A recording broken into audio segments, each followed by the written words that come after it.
আমাদের কবরের অবস্থা আর আল্লাহর ওলিদের কবরের অবস্থা এক না। বাস্তব একটা উদাহরণ আপনাদের বলি, আমি নিজ চোখে দেখে এসেছি।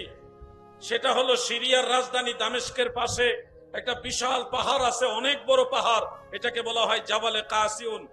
সে জাবালে কাসিউনের পাদদেশে একজন আল্লাহর ওলির মাজার আছে।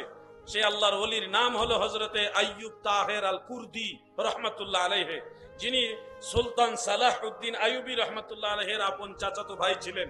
যখন বাইতুল মুকাদ্দাস মসজিদুল আকসা সুলতান সালাহউদ্দিন আইয়ুবী বিজয় লাভ করেন, ওই যুদ্ধের সময় হযরত আইয়ুব তাহের আল কুর্দি রহমাতুল্লাহ আলাইহি জিহাদ করতে গিয়ে শাহাদাত বরণ করেছেন। এরপর ওনাকে ওই পাহাড়ের পাদদেশে দাফন করা হয়। তো সেই দাফনের বেশ অনেক বছর পরে একটা ঘটনা ঘটেছে। এই দামেস্কের যিনি গভর্নর হয়েছেন, মেয়র হয়েছেন, নগর পিতা হয়েছেন, তিনি মুসলমান হলেও তিনি পীর আউলিয়া বা ওলিয়া উলিয়াগণ মাজারের মধ্যে জীবিত থাকেন, তারা যে বিশেষ একটা মর্যাদামণ্ডিত আল্লাহর খাস বান্দা, এই জিনিসটা উনি বিশ্বাস করতেন না বা ওরকম মানতে পারতেন না। কিন্তু অন্যান্য মুসলমানেরা লাইন ধরে, মানে শত শত হাজার হাজার মানুষ লাইন ধরে হযরত আইয়ুব তাহের আল কুর্দি রহমাতুল্লাহ আলাইহির মাজার জিয়ারত করছে, যার ফলে ওই এলাকার বাড়ি ঘর রাস্তাঘাট সব জ্যাম হয়ে যেত, লুকে লুকারণ্য হয়ে যেত। এই যে মানুষের জনজট যেখানে বেশি, ওখানে তো প্রশাসক তাদের একটা দায়বদ্ধতা আছে। সেই সুবাদে গভর্নর হিসেবে সে মেয়র, তিনি এটা দেখলেন যে এত গ্যাদারিং মানুষের যে সহ্য করার মতো না, তিনি ওইখানে দেখার জন্য গেলেন। গিয়ে দেখেন প্রচুর মানুষ, মানুষ আর মানুষ, এত মানুষ এখানে জিয়ারতের জন্য আসে। এক পর্যায়ে তিনি ওই মাজার শরীফের কাছে গেলেন, গিয়ে দাঁড়ালেন। দাঁড়িয়ে দেখতেছে নিছক একটা কবর মাত্র, অন্য মাজার কবর যেরকম এটা একটা কবর বা মাজার ওরকমই, আলাদা বিশেষ কিছু নাই। তো ওই লোকটা একটু বিরক্তি ভাব নিয়ে বলতেছে, হে দামেস্কের আরবের মুসলমানেরা, তোমাদের কি হলো? একটা সাধারণ কবর, এরকম কবর তো তোমাদের এলাকাতে আছে, সেখানে যাচ্ছ না কেন? এখানে কেন ভিড় করছো? এটা তো একটা সাধারণ কবর মাত্র, তোমরা এখানে কেন আসছো? তখন লোকেরা বলল, উনি তো আল্লাহর একজন মায়ার বান্দা, তিনি নেক বান্দা, আল্লাহর বন্ধু, এই জন্য ওনার জিয়ারত করি। তখন উনি বলল, উনি যে আল্লাহর ওলি, তোমাদেরকে কে বলে দিয়েছে? ফেরেশতা এসে বলে দিয়েছে? কে বলে দিয়েছে? উনি তো চোর ডাকাতও হতে পারে, নাউজুবিল্লাহ বলে। মাজার শরীফের পাশে দাঁড়িয়ে তিনি এই মন্তব্য করলেন যে ইনি তো চোর ডাকাতও হতে পারে, খারাপ মানুষও হতে পারে। যখন এই কথা বললেন, ওয়াল্লাহি আমি আল্লাহর কসম করে বলছি, মাজার শরীফের ভিতর থেকে ওনার পা লাথি দিয়ে এভাবে বের করে দিয়ে ওনাকে এত সজোরে লাথি দিয়েছে, আঘাত করেছে, আল্লাহর কুদরতে সে ওইখানেই জাহান্নামে চলে গেছে, ওইখানে সে মারা গেছে। কে? ওই যে গভর্নর, মেয়র, সে ওখানে মারা গেছে। লোকেরা তো দৃশ্য দেখে, সবার সামনে এই ঘটনা ঘটেছে, লোকেরা দৃশ্য দেখে তারা তো আরো ওনার প্রতি আসক্তি বেড়ে গেল, মহব্বত বেড়ে গেছে। তো এই যে আল্লাহর ওলি পা বের করে দিয়েছে, পা মুবারক আর ভিতরে নেয় নাই, ওটা বাইরেই রয়ে গেছে। এখনো পর্যন্ত সেই পা মুবারক বাইরে আছে। প্রত্যেক সপ্তাহে একবার ওনার পায়ের নখ মুবারক গুলি কেটে দিতে হয়। আপনারা প্রয়োজনে গুগলে ঢুকে ওনার নামটা লেখেন, বাংলা, ইংলিশ, আরবি, উর্দু, ফার্সি, যে কোনো ভাষায় ওনার নাম লেখেন, হযরত আইয়ুব তাহের আল কুর্দি রহমাতুল্লাহ আলাইহি লেখেন। লেখলে গুগলের মধ্যে দেখবেন ওনার পায়ের ছবি পর্যন্ত দেওয়া আছে, তাজা পা। আমি নিজে সেখানে গিয়েছি, জিয়ারত করে আসছি গত বছর। আলহামদুলিল্লাহ, আমরা ছোট্ট একটা কাফেলা ওখানে গিয়েছি। ভাই আমার, পরবর্তী যুগে এই ঘটনা ঘটার আরো বেশ কিছুদিন পরে মানুষের মনে আবার সন্দেহ জাগলো, এটা কি আসলে পা নাকি কৃত্রিম পা? মানুষের ভিতরে আবার সন্দেহ জাগলো বেশ অনেক বছর পরে। তখন কি করলো, মেডিকেল সায়েন্সের ভালো ভালো স্পেশালিস্ট যারা, ডক্টর যারা, তৎকালীন বড় বড় ডাক্তার যারা, তাদেরকে ওখানে নেওয়া হলো। নিয়ে ওনার যে পা মুবারক বের হয়ে আছে, ওখান থেকে সুই দিয়ে রক্ত সংগ্রহ করা হয়েছে, তাজা রক্ত বের হয়েছে। এবং সেই রক্ত ল্যাবে নিয়ে, মেডিকেল সায়েন্সের একটা ল্যাব থাকে আলাদা টেস্ট করার জন্য, সেখানে নিয়ে তারা চুল ছাড়া বিশ্লেষণ করে সায়েন্সের আলোকে গবেষণা করে দেখে এটা মানুষের রক্ত, কোন পশু পাখির রক্ত না বা কৃত্রিম রক্ত না, এটা মানুষের রক্ত। বারবার একাধিকবার এই টেস্ট করা হয়েছে, মানুষের সামনে প্রমাণ হয়েছে যে আল্লাহর ওলিরা মাজারে আল্লাহর দেওয়া মর্যাদায় জীবিত থাকে, এবং তারা লাথিও মারছে, এবং সে পা পৃথিবীবাসীর জন্য একটা জ্বলন্ত প্রমাণ। দেখো আল্লাহর ওলিরা আল্লাহর ওলিরা আল্লাহর দেওয়া মর্যাদায় মাজারের ভিতরে জিন্দা থাকে। সুবহানাল্লাহ, সুবহানাল্লাহ বলেন। এই জন্য ওলিয়া উলিয়াদের প্রতি শ্রদ্ধা রাখবেন, ভালোবাসা রাখবেন, সম্মান রাখবেন। ভাই, এমন কিছু মানুষ আছে যাদের সাথে সম্পর্ক যদি রাখতে পারেন, আখেরাতে সম্পর্কের কারণে আপনি মাপ পেয়ে যাবেন। আল্লাহ তাআলা ওই সম্পর্কের খাতিরে আপনাকে মাফ করে জান্নাতে দিয়ে দিবে। এমন ঘটনা ঘটবে, শুনুন, বিচার কাজ শেষ যখন হয়ে যাবে, প্রায় বিচার শেষ, ওই সময় সালিহিন যারা, নেক বান্দা যারা, তাদেরকে আল্লাহ ডাকবেন, হে আমার বন্ধুরা তোমরা এদিকে আসো। বন্ধুরা তোমরা একটা কাজ করো, তোমরা যাদেরকে চিনো তাদেরকে জাহান্নাম থেকে তুলে তুলে জান্নাতে নিয়ে যাও। আল্লাহ কি দয়ালু দেখেন। আল্লাহর ওলিদেরকে বলবে, তোমরা জাহান্নামে গিয়ে যাদেরকে চিনো তাদেরকে তুলে তুলে আমার কাছে সুপারিশ করে জান্নাতে নিয়ে যাও। তখন আল্লাহর ওলিরা আমার আল্লাহর দয়ায় নূরানি দেহ নিয়ে জাহান্নামের আগুনের ভিতরে প্রবেশ করবে, জাহান্নামে প্রবেশ করবে। মনে রাখবেন ভাই আমার, মনে রাখবেন ভাই আমার, আল্লাহর ওলিরা আল্লাহর দেওয়া মর্যাদায় তাদের দেহটাকে নূরে পরিণত করে দেয়। এমন নূরে পরিণত হয়, ওই নূরকে জাহান্নামের আগুন আর জ্বালাইবার ক্ষমতা রাখে না, তারে আগুনে ফুরায় না, জবেও ধরে না। নবীর প্রেমিক যাহারা, তারে আগুনে ফুরায় না, জমেও ধরে না, নবীর পাগল যাহারা। আমার দাদু ভাই, সে আল্লাহর ওলিরা যাদেরকে চিনে তাদেরকে জাহান্নাম থেকে তুলে তুলে আনবে। গিয়ে দেখবে কোন কোন মানুষের পা পর্যন্ত আগুন চলে গেছে, কোন কোন মানুষের হাঁটু পর্যন্ত আগুনে গ্রাস করে ফেলেছে। এইভাবে এক একজনের পাপ অনুযায়ী ওইভাবে আগুন তাদেরকে গ্রাস করে ফেলেছে। ওই অবস্থায় তাদেরকে জাহান্নাম থেকে তুলে আল্লাহ তাআলার দরবারে পেশ করবে, হে পরওয়ারদিগার, এই মানুষগুলিকে আমি চিনি, তারা আমাকে ভালোবাসতো, তারা আমার সাথে নামাজ পড়েছে, তারা আমার সাথে জিকির করেছে, এই কাজ করেছে। তখন আল্লাহর ওলির সম্মানে ওই মানুষগুলিকে আল্লাহ ক্ষমা করবেন এবং বলবেন, তোমরা তাদেরকে তোমাদের সাথে করে জান্নাতে নিয়ে যাও। সুবহানাল্লাহ। বিভিন্ন হাদিসে, সহিহ হাদিসে কথাগুলি উল্লেখ রয়েছে। প্রিয় ভাই, সর্বশেষ এমন এমন মানুষকে আল্লাহর ওলিরা সুপারিশ করবে, বা আল্লাহ পাকের খাস দয়ায় এমন এমন মানুষ জাহান্নাম থেকে জান্নাতে যাবে যাদের সারা শরীর জাহান্নামের আগুনে জ্বলতে জ্বলতে কয়লার মতো হয়ে যাবে, কয়লা ওটার মতো হয়ে যাবে।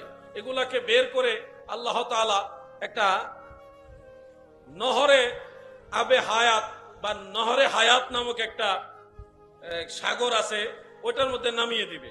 নামিয়ে দেওয়ার পরে এই মানুষগুলি, যেগুলি একবারে মরেও যায় নাই আবার বেঁচেও নাই, এমন ভাবে পড়ছে, মরেও যায় নাই বেঁচেও নাই, এমন ভাবে আছে।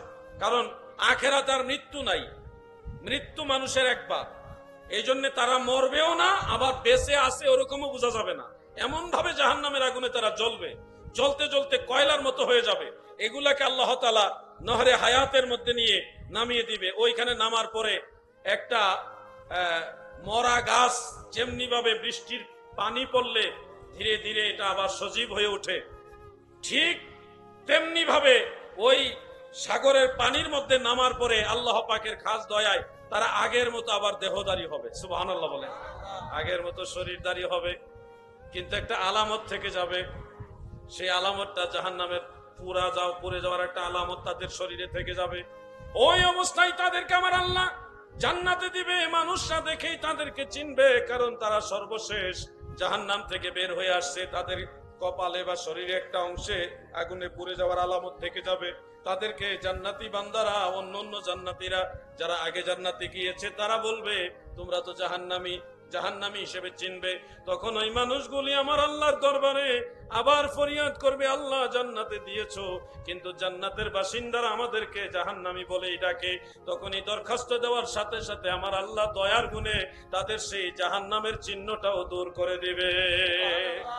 প্রিয় ভাই আমার, এই কথাগুলি বলার উদ্দেশ্য হলো, আল্লাহর ওলি যারা, সত্যিকারের বুজুর্গ আল্লাহর ওলি যারা, তাদের সাথে সম্পর্ক রাখবেন, আসা যাওয়া করবেন, ঘন ঘন আসা যাওয়া করবেন। 2 বছর পরে একবার গেছেন, আবার 3 বছর পরে আরেকবার গেছেন, আবার 4 বছর পরে আরেকবার গেছেন। এরকম আসা যাওয়ায় সাধারণত পরিচয় হয়, এরকম সম্পর্ক হয় না। পরিচয় হওয়ার সম্পর্ক বছরে অন্তত কয়েকবার যেতে হবে। হুজুর, আমি কিন্তু অমুক গ্রামের অমুক, আপনাকে মহব্বত করি, এটা বছরে কয়েকবার গিয়ে যদি আপনি ওনার সাথে একটা সখ্যতা তৈরি করেন, প্রেমের সম্পর্ক, মহব্বতের সম্পর্ক তৈরি করেন, তাহলে আল্লাহ রাসূল বলেছেন আল মারউ মাআ মান আহাব্বা। আপনি যে মহব্বতের সম্পর্ক তৈরি করেছেন, এই সম্পর্কের কারণে গুনাহগার হওয়া সত্ত্বেও আল্লাহর ওলির সুপারিশে আল্লাহ আপনাকে জান্নাতে দিয়ে দিবেন। এইটা হলো সম্পর্কের ফায়দা, সুসম্পর্কের ফায়দা, সোহবতের ফায়দা। এটা বলার উদ্দেশ্য হলো আল্লাহর ওলি যারা, পীর বুজুর্গ যারা, তাদের সাথে ঘন ঘন আসা যাওয়া করবেন। এটার জন্য স্বয়ং সৃষ্টিকর্তা আল্লাহ তাআলা নিজেই আমাদেরকে উৎসাহ দিয়েছেন। যেমন একটা আয়াতে কারিমা আপনারা অনেকে হয়তো পারেন, আমার সাথে পড়ুন। বিসমিল্লাহির রাহমানির রাহিম। ইয়া আইয়ুহাল্লাযীনা আমানুত্তাকুল্লাহা ওয়া কুনু মা'আস সাদিকিন। ইমানদার বান্দা বান্দিরা রে,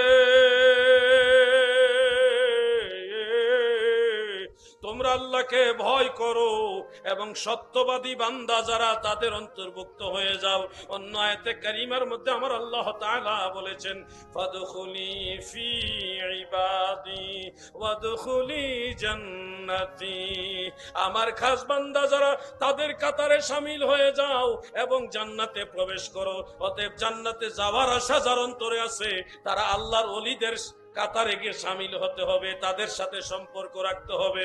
তবে এক্ষেত্রে সতর্কতা অবলম্বন করবেন, কোনো ভণ্ড পীরের কাছে যাওয়া যাবে না। যেই পীরে নামাজ পড়ে না, রোজাও রাখে না, শরীয়তের ধার ধারে না, ভণ্ডামির সাথে লিপ্ত থাকে, 2 রাকাত নামাজের ইমামতি করার মতো যোগ্যতা নাই, জুম্মার নামাজ, ঈদের নামাজের খুতবাটাও দিতে পারে না, কিন্তু বড় পীর সাহেবের ফোলা পীর সাহেব হয়ে গেছে। এরকম পীরের ঘরে জন্ম হইলে পীর হয় না, অবশ্যই পীরের ঘরেও যোগ্যতা সম্পন্ন পীরজাদা থাকতে পারে, আছে, কিন্তু পীরের ঘরে জন্ম হইলেই সব যোগ্য হয়ে যায় না। ও ভাই আমার, পীরের সন্তান পীর হবে, যদি যোগ্যতা থাকে তাহলে অবশ্যই হবে, কিন্তু যোগ্যতা নাই, সূরা ফাতিহা ঠিক মতো পড়তে পারে না, 2 রাকাত নামাজের ইমামতি করতে পারে না, বিশাল জুব্বা আবাকাবা লাগাইয়া পীরে কামেল সেজে বসে আছে, নামাজ পড়ে না ঠিক মতো, মহিলাদের দিয়ে হাত পাও টিপায়। এই ধরনের পীর যারা আছে, এরা কামেল পীর না, এরা হলো ভণ্ড পীর, এগুলি নাকেস পীর। এদের সাথে সম্পর্ক রাখলে তাদের সাথেই জাহান্নাম নসিব হবে। আমার কথাগুলি ক্লিয়ার কথা, হয়তো সবাই খুশি হতে পারবেন না, কিন্তু এটাই সত্য কথা। কিয়ামতের ময়দানে দেখবেন আলাউদ্দিন জিহাদি যেটা বলছে এটাই ঠিক। কামেল পীর মানতে হবে, ভণ্ড পীর মানা যাবে না। প্রিয় ভাই আমার, কামেল পীরের কাছে যখন যাইবেন, হৃদয়ের মধ্যে একটা শান্তি লাগবে, চেহারা দেখলে মায়া লাগবে, এবং ওনাকে দেখলেই নবীর কথা মনে পড়বে, আমার আল্লাহর কথা মনে পড়বে। ওনারকে দেখলেই মনে হবে এই খারাপ কাজ করা উচিত না, করা যাবে না। ওনার তাসিরের কারণে আপনার মন্দ কাজ অটোমেটিক দূর হয়ে যাবে। এই হলে, এই আলামতগুলি হলো কামেল পীর চিনার আলামত। আমি আবার বলছি কথাগুলি, যেই পীরের কাছে গেলে চেহারা দেখলে মায়া লাগে, চেহারা বা মাথার থেকে পায়ের তলা পর্যন্ত ওনার সুন্নতের আমলে ভরপুর, ওনার কথার মধ্যে আলাদা একটা মায়া, তাসির, ওনাকে দেখলে নবীজির কথা মনে পড়ে, ওনাকে দেখলে আল্লাহর কথা মনে পড়ে। এমনকি ওই পীরের কাছে যাওয়ার উসিলায় আপনি আগে একটা অন্যায় কাজ করতেন, এখন আর ওইটা করতে মনে চাইতেছে না। আমি হুজুরের কাছে গেছি, আগে যেটা করছি, এখন তো হুজুরের কাছে গেছি, বিশ্ব হুজুরের কাছে গেছি, এখনো যদি এটা করি এটা ঠিক হবে না। এরকম যদি মনের মধ্যে একটা জিনিস পয়দা হয়, তখন বুঝবেন যার কাছে গেছেন উনি সঠিক পীর। আর যদি পীরের কাছে যাওয়ার আগে নামাজ পড়ছেন না, পীরের কাছে যাইয়া নামাজ পড়েন না, আগে যেই এখনো সেই, যেই লাউ হেই কদু, বুঝবেন ওখানে পাওয়ার। এটা বাইরে ফিটফাট, ভিতরে সদরঘাট। আমার কথা বুঝতেছেন না আপনারা, না রাগ করতেছে? আমার ভাইয়েরা গো, আল্লাহর নামের জিকির করবেন, দমে দমে জিকির করবেন, কালবে জিকির করবেন, খফি জিকির করবেন। অনেক ধরনের জিকির আছে, জিকির ইসমে জাত আছে, নফি ইসবাতের জিকির আছে, সুলতানুল আজকার পর্যায়েও জিকির আছে, জিকিরের অনেক ক্লাস আছে, জিকিরে জেহেরি আছে, জিকিরে খফি আছে, অনেক প্রকার জিকির আছে। 2 জরি, 4 জরি, 6 জরি জিকির আছে, অনেক প্রকার জিকির আছে গো। পীর মাশায়েখরা যেইভাবে আপনাকে শিক্ষা দেয় ওইভাবে জিকির করবেন। নিজে পণ্ডিতি করতে গিয়া একটু বাড়াইয়া বিকৃত আওয়াজে জিকির করবেন না। যদি নিয়মের বাইরে যাইয়া, নবীর শিক্ষা, ওলিয়া উলিয়ার শিক্ষার বাইরে যাইয়া নিজে পণ্ডিতি করে বিকৃত আওয়াজে জিকির করেন, তাহলে দেখবেন এই জিকিরে আল্লাহও পাইবেন না, নবীও পাইবেন না, মুর্শিদও পাইবেন না, বরং বিকৃত জিকির করার কারণে আপনি নিজেই জাহান্নামী হয়ে যাবে। এই জন্য জিকির করবেন সুন্দরভাবে, নিয়ম মাফিক। কিছু কিছু জিকির আছে যেগুলি স্পষ্ট কিছুই বোঝা যায় না, যেমন কিটা কইছেন, যদি হু হু এটা বলতেন তাও হইতো, কারণ হা জমির দিয়ে আল্লাহকে বুঝায়, হা জমির দিয়ে আল্লাহকে বুঝান, হুও বলেন নাই। এটা কি ফেরেশতারা কি লিখবে এটা? আপনি কি উচ্চারণ করছেন আপনি নিজেও তো জানেন না। এই জন্য আমার কথাগুলি ক্লিয়ার। কালবি জিকিরের নিয়ম আছে, দমে দমে জিকির করারও নিয়ম আছে। আমি জিকির সম্পর্কে একটু ক্লিয়ার ব্যাখ্যা দিয়ে দিই, আজকে মনোযোগ দিয়ে শুনবেন। ইআলাম আন্না যিকরা আলা সালাসাতিল মারাতিব, জেনে রাখুন নিশ্চয় জিকির হলো তিন ধরনের। তাফসীরে মাযহারির মধ্যে সূরা আরাফের 55 নম্বর আয়াতের তাফসীরে কাজী সানাউল্লাহ ফানিফাতি রাহমাতুল্লাহ আলাইহি এই কথাটা উল্লেখ করেছেন। জিকির প্রধানত তিন প্রকার। বলেন কয় প্রকার? তিন প্রকার।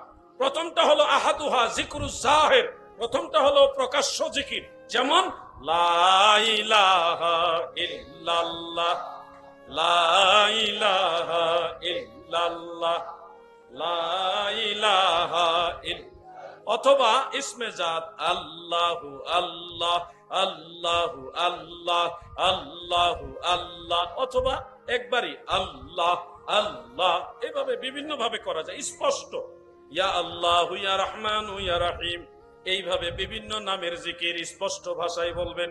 এটা হলো প্রথম প্রকার জিকির, যেই জিকিরের কথা কুরআনুল কারীম আমার আল্লাহ বলেন, কাদ আফলাহা মান তাযাক্কা ওয়া যাকারা ইসমা রাব্বিহি ফাসাল্লা ওয়া যাকারা ইসমা রাব্বিহি। রবের নামের জিকির।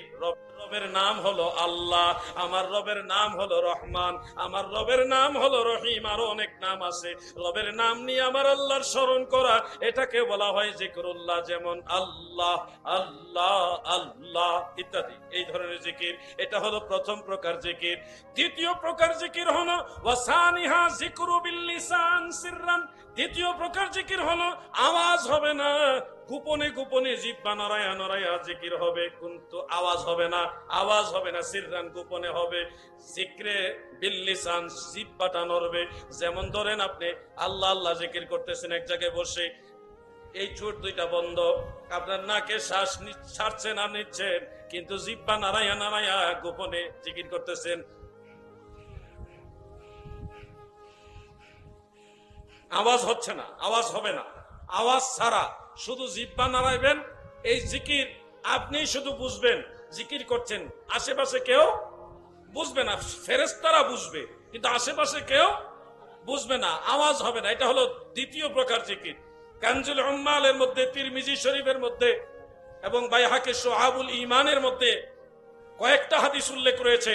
আম্মা জান আয়েশা সিদ্দিকা রাদিয়াল্লাহু তাআলা আনহা থেকে বর্ণিত, তিনি বলেন রাসূল করিম সাল্লাল্লাহু আলাইহি ওয়াসাল্লামকে প্রশ্ন করা হলো, আইয়ুল আ'মালি আহাব্বু ইলাল্লাহি তাআলা, নবী গো কোন আমল আমার আল্লাহর কাছে সবচেয়ে বেশি পছন্দনীয়, সবচেয়ে বেশি মহব্বতের আমল কোনটা? আমার দয়াল নবীজি বলেছেন, এমন ভাবে আল্লাহর জিকির করতে থাকো গো, এমন ভাবে দুনিয়া থেকে বের হয়ে যাও যেন লিসানাকা রুতবান মিন যিকরিল্লাহ, আল্লাহর জিকিরে তোমার জিহ্বাটা তাজা হয়ে থাকে। অনেক ওলিয়া উলিয়াগণ ইন্তেকালের সময় আমরা দেখেছি, অনেকে দেখেছে যে ওনার মৃত্যুর আগে ইন্তেকাল হয়েছে বা হচ্ছে, ওই সময় জিহ্বাটা আল্লাহ আল্লাহ আল্লাহ বলে নড়তেছে। সুবহানাল্লাহ। এরকম আমি দেখেছি, আরো অনেকে দেখেছে। মৃত্যুর সময় আল্লাহর ওলির জিহ্বা এভাবে এইভাবে শুধু নড়তেছে, তার মানে জিকির চলতেছে। রুতবান মিন যিকরিল্লাহ, আল্লাহর জিকিরে তার জিহ্বা তাজা হয়ে আছে। এটা হলো দ্বিতীয় প্রকার জিকির। তৃতীয় প্রকার জিকিরটা হলো যিকরু বিল কালবি ওয়ার রূহি ওয়ান নাফসি ওয়া গায়রিহা। কালব, রূহ, খফি, আখফা, নফস, আবাত ও শাকবাত, লতিফা সমূহের মাধ্যমে জিকির করা। প্রিয় ভাই বন্ধুরা, এই জিকিরগুলির এক একটা হাইসিয়ত রয়েছে যেগুলি আল্লাহর ওলিরা শিক্ষা দেয়।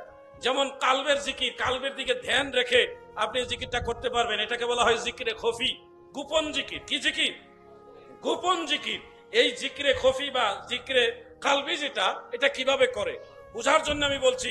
এই জিকির জিহ্বাও নড়বে না, ঠোঁটও নড়বে না। এই জিকির মানুষ তো টের পাবেই না, আপনার কাদের ফেরেশতারাও টের পাবে না। কথা বুঝতেছেন? আগের জিকির যেটা জিহ্বা যুগে, ওটা মানুষ টের পায় না, কিন্তু ফেরেশতারা টের পায়। আর এখন যে জিকিরটা করবেন, তৃতীয় প্রকার যে জিকিরটা করবেন, জিকিরে খফি যেটা, জিকিরে কালবি যেটা, এটা মানুষেরাও টের পাবে না, এই কেরামন কাতিবিন দুই ফেরেশতাও টের পাবে না। এটা কেমন জিকির বোঝানোর জন্য বলছি।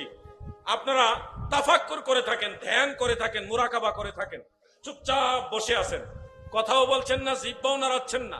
যেমন আলেম ভাইরা এই ক্ষেত্রে সবচেয়ে বেশি অগ্রগামী। কোরআন শরীফের একটা আয়াত ওনার মাথায় এই মুহূর্তে চিন্তা করতেছেন, এই আয়াত আল্লাহ তাআলা নাজিল করেছে, এটা থেকে কোন কোন মাসআলা সাবিত হইতে পারে, এটা নিয়ে উনি গভীরভাবে ধ্যান করতেছেন। ব্রেইন দিয়া, কি দিয়া বলেন না, কি দিয়া? ব্রেইন দিয়া চিন্তা, ধ্যান, মুরাকাবা, তাফাক্কুরের মাধ্যমে উনি এটা গবেষণা করতেছেন। এটা হলো ওই ক্লাসের জিকির। আপনারা আল্লাহ আল্লাহ আল্লাহ আল্লাহ জিকির করতেছেন, কিন্তু মুখেও বলছেন না, জিহ্বাও নাড়াচ্ছেন না। এইখানে কালবে ধ্যান করে আপনি ওই নিঃশ্বাসে নিঃশ্বাসে আপনি আল্লাহকে স্মরণ করতেছেন, কিন্তু কোনো আওয়াজও হচ্ছে না, জিহ্বাও নড়ছে না। এই ধরনের জিকির সম্পর্কে আমার নবীজি বলেছেন, এটা আমল নামার ফেরেশতারাও শোনে না। আর এই জিকিরের সওয়াব, মর্যাদা জাহিরি জিকিরের চেয়ে 70 গুণ বেশি সওয়াব। এটা ইমাম বাইহাকী শুআবুল ঈমানের মধ্যে হাদিসটা উল্লেখ রয়েছে। এজন্য ভাই আমার, কালবি জিকির মানে হেক্কুর হুক্কুর না। কালবি জিকিরের নিয়ম আছে। যেমন বোঝানোর জন্য আরেকটা উদাহরণ আমি আপনাদের সামনে পেশ করি। আপনি এখানেও বসে আছেন, বসে একটা গাছের দিকে তাকায় আছেন, তাকায় আপনি ভাবতেছেন, হে পরওয়ারদিগার, হে দয়াময় সর্বশক্তিমান আল্লাহ, আপনি কত মহান, কত সুন্দর করে এত সুন্দর একটা গাছ সাজাইছেন, এতগুলি পাতা আপনি দিছেন, এবং সবগুলি পাতার খবর আপনার কাছে আছে। কোন পাতার নড়তেছে, কোনটা স্থির আছে, কোন পাতার নিচে কি আছে, এই সব আপনি জানেন। এই জ্ঞান আপনার কাছে আছে, আপনি সমস্ত জ্ঞানের মালিক। এই যে চিন্তা করতেছেন একটা গাছ নিয়ে চিন্তা করতেছেন, এই চিন্তাটাই হলো জিকিরে খফি। এটা গোপন জিকিরের অন্তর্ভুক্ত। যেমন ছাত্র ভাইয়েরা আপনারা বুঝবেন, একটা পড়া আছে জুরে জুরে, আমাদের বাংলাদেশে স্পষ্ট করে জুরে জুরে পড়তেছেন, আপনিও বুঝতেছেন, আশেপাশের লোকেরাও বুঝতেছে, স্পষ্ট পড়া, এটাও পড়া। আবার আরেকটা পড়া আছে, আওয়াজ অনেক সময় হয়, অনেক সময় হয় না, বা গুনগুনে আওয়াজ হয়, আশেপাশের কেউ বুঝে না, কিন্তু আপনি পড়তেছেন, এটা আপনি বুঝতেছেন। দুইটা তিনটা অক্ষর শব্দ উচ্চারণ করে, বাকিটা ওই উর ভিতরে কি পড়তেছেন, আশেপাশের কেউ না বুঝলে আপনি কিন্তু বুঝতেছেন আপনি কি পড়ছেন। এটা হলো দ্বিতীয় প্রকার পড়া। আর 3 নম্বর পড়া আছে, মুখেও আওয়াজ করে না, আর গুনগুনানিও করে না, শুধু তাকাইয়া তাকাইয়া পড়ে ফেলছে এখানে কি লেখা আছে। এই তিনটাই কিন্তু পড়া, 3 পড়াই পড়া। কিন্তু দাদু মনে রাখবেন, ইসলামী দৃষ্টিকোণ থেকে বিকৃত আওয়াজে হুক্কুর হুক্কুর কইরা যে জিকির আমাদের সমাজে প্রচলন হয়েছে, এটা কিন্তু 3 ক্লাসের কোন ক্লাসেই পড়ে না। বুঝছেন ভাই আমার? যেমন অল্পনা বসের বন্ধুরে,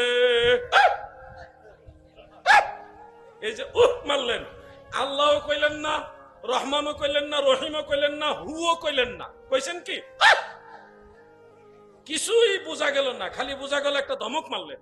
এইটা কোন ক্লাসের মধ্যেই পড়ে না, ওই 3 ক্লাসের কোন ক্লাসের মধ্যে এটা পড়ে না। এগুলাকে বলা হয় ভণ্ডামি জিকির। কি জিকির?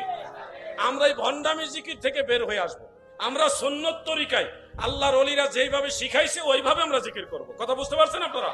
আমার এই কথাগুলি সবার পছন্দ নাও হইতে পারে, কিন্তু আমি যা বলতেছি আলহামদুলিল্লাহ আল্লাহর উপর তাওয়াক্কুল করে বলছি, কোন আলেম এই কথাগুলির উপরে কলম ধরতে পারবে না ইনশাআল্লাহ। আমি যেটা বলছি গবেষণা করে বলতেছি। কিন্তু দাদু যারা এই বংশন করতেছে তারা দলিল দেয় কি জানেন? আমি একজন ভণ্ড মৌলবীর ওয়াজ শুনতেছিলাম, ভাবলাম যে এরা কি ওয়াজ করে একটু শুনি না, তাদের মধ্যে হয়তো কোনো কিছু আছে, নাইলে তাদের সাথে এত মানুষ জিকির করতেছে কেন। শুনতেছি উনি একটা হাদিস শরীফ বলতেছে, কিভাবে যে বলছে আমি এটা বলতে পারতেছি না। মানে একটা হাদিস আছে না, আকসিরু যিকরুল্লাহি হাত্তা ইয়াকুলা মাজনুন, আছে না ভাই? মুসনাদ আহমদের মধ্যে আছে, আকসিরু যিকরুল্লাহ, তোমরা আল্লাহর জিকির করো, বেশি বেশি আল্লাহর জিকির করো। হাদিসের ভাষাটা হলো আকসিরু, আকসির, আকসির মানে বেশি করে জিকির করো, এত বেশি পরিমাণে জিকির করো যেন লোকেরা দেখলে তোমাকে পাগল বলে। এটা হলো হাদিস। আর তারা হাদিস পড়েও ভুল, উচ্চারণ করে ভুল, অর্থ করে ভুল। তারা বলে এমন ভাবে জিকির করে যেন পাগল করে। আরে ভাই, এখানে এমন ভাবে জিকির করো বলিনি, বলছে বেশি বেশি জিকির করে যেন লোকেরা পাগল বলে। আকসিরু শব্দের অর্থ নিছে এমন ভাবে। এগুলি আরবি একটা শব্দের অর্থ পর্যন্ত ঠিক মতো জানে না, নামের আগে আবার লাগাইছে আল্লামা। আল্লামা এখন এত পরিমাণে বাড়ছে, এখন আর তাদের কারণে আলেমরা ওয়াজ করতে লজ্জা পায়, এমন ভাটিয়ালি টান মারে, ওই টানের ঠেলায় তো আপনার আবার সুবহানাল্লাহ মারেন। ওয়াজ ঠিক না বেঠিক ওটা পরে টানের ঠেলায় সুবহানাল্লাহ। কিন্তু ভাই, সত্য জিনিসটা জানতে হবে, সত্য পথে চলতে হবে। ওলি আল্লাহর শিক্ষা নবীর শিক্ষা, ওলি আল্লাহর শিক্ষা জান্নাতের শিক্ষা।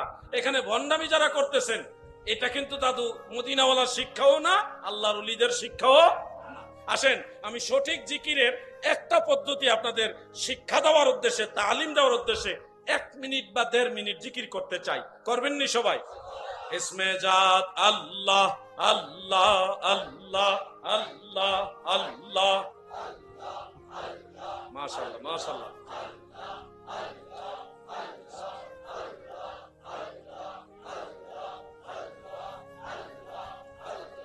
আল্লাহ আল্লাহ আল্লাহ আল্লাহ আল্লাহ, মাশাআল্লাহ। পিছনে বাইরে জিকির করেন, আল্লাহ আল্লাহ আল্লাহ, খুব সুন্দর আওয়াজ।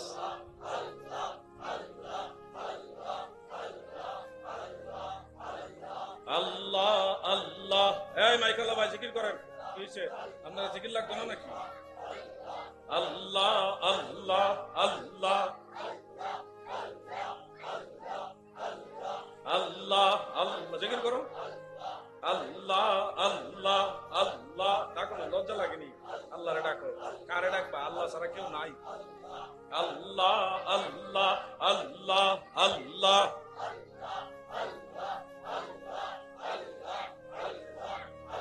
লা ইলাহা ইল্লাল্লাহু মুহাম্মাদুর রাসূলুল্লাহ সাল্লাল্লাহু আলাইহি ওয়াসাল্লাম। আচ্ছা, এবার আপনারা আমাকে একটা মন্তব্য করেন। এই যে জিকির করলেন সবাই মিলে স্পষ্ট করে আল্লাহ আল্লাহ, এই জিকিরটা যদি সবচেয়ে ডেঞ্জারাস ভয়ঙ্কর ওয়াহাবি যে কট্টর ওয়াহাবি, সেও যদি এই জিকির দেখে খারাপ মন্তব্য করতে পারবে?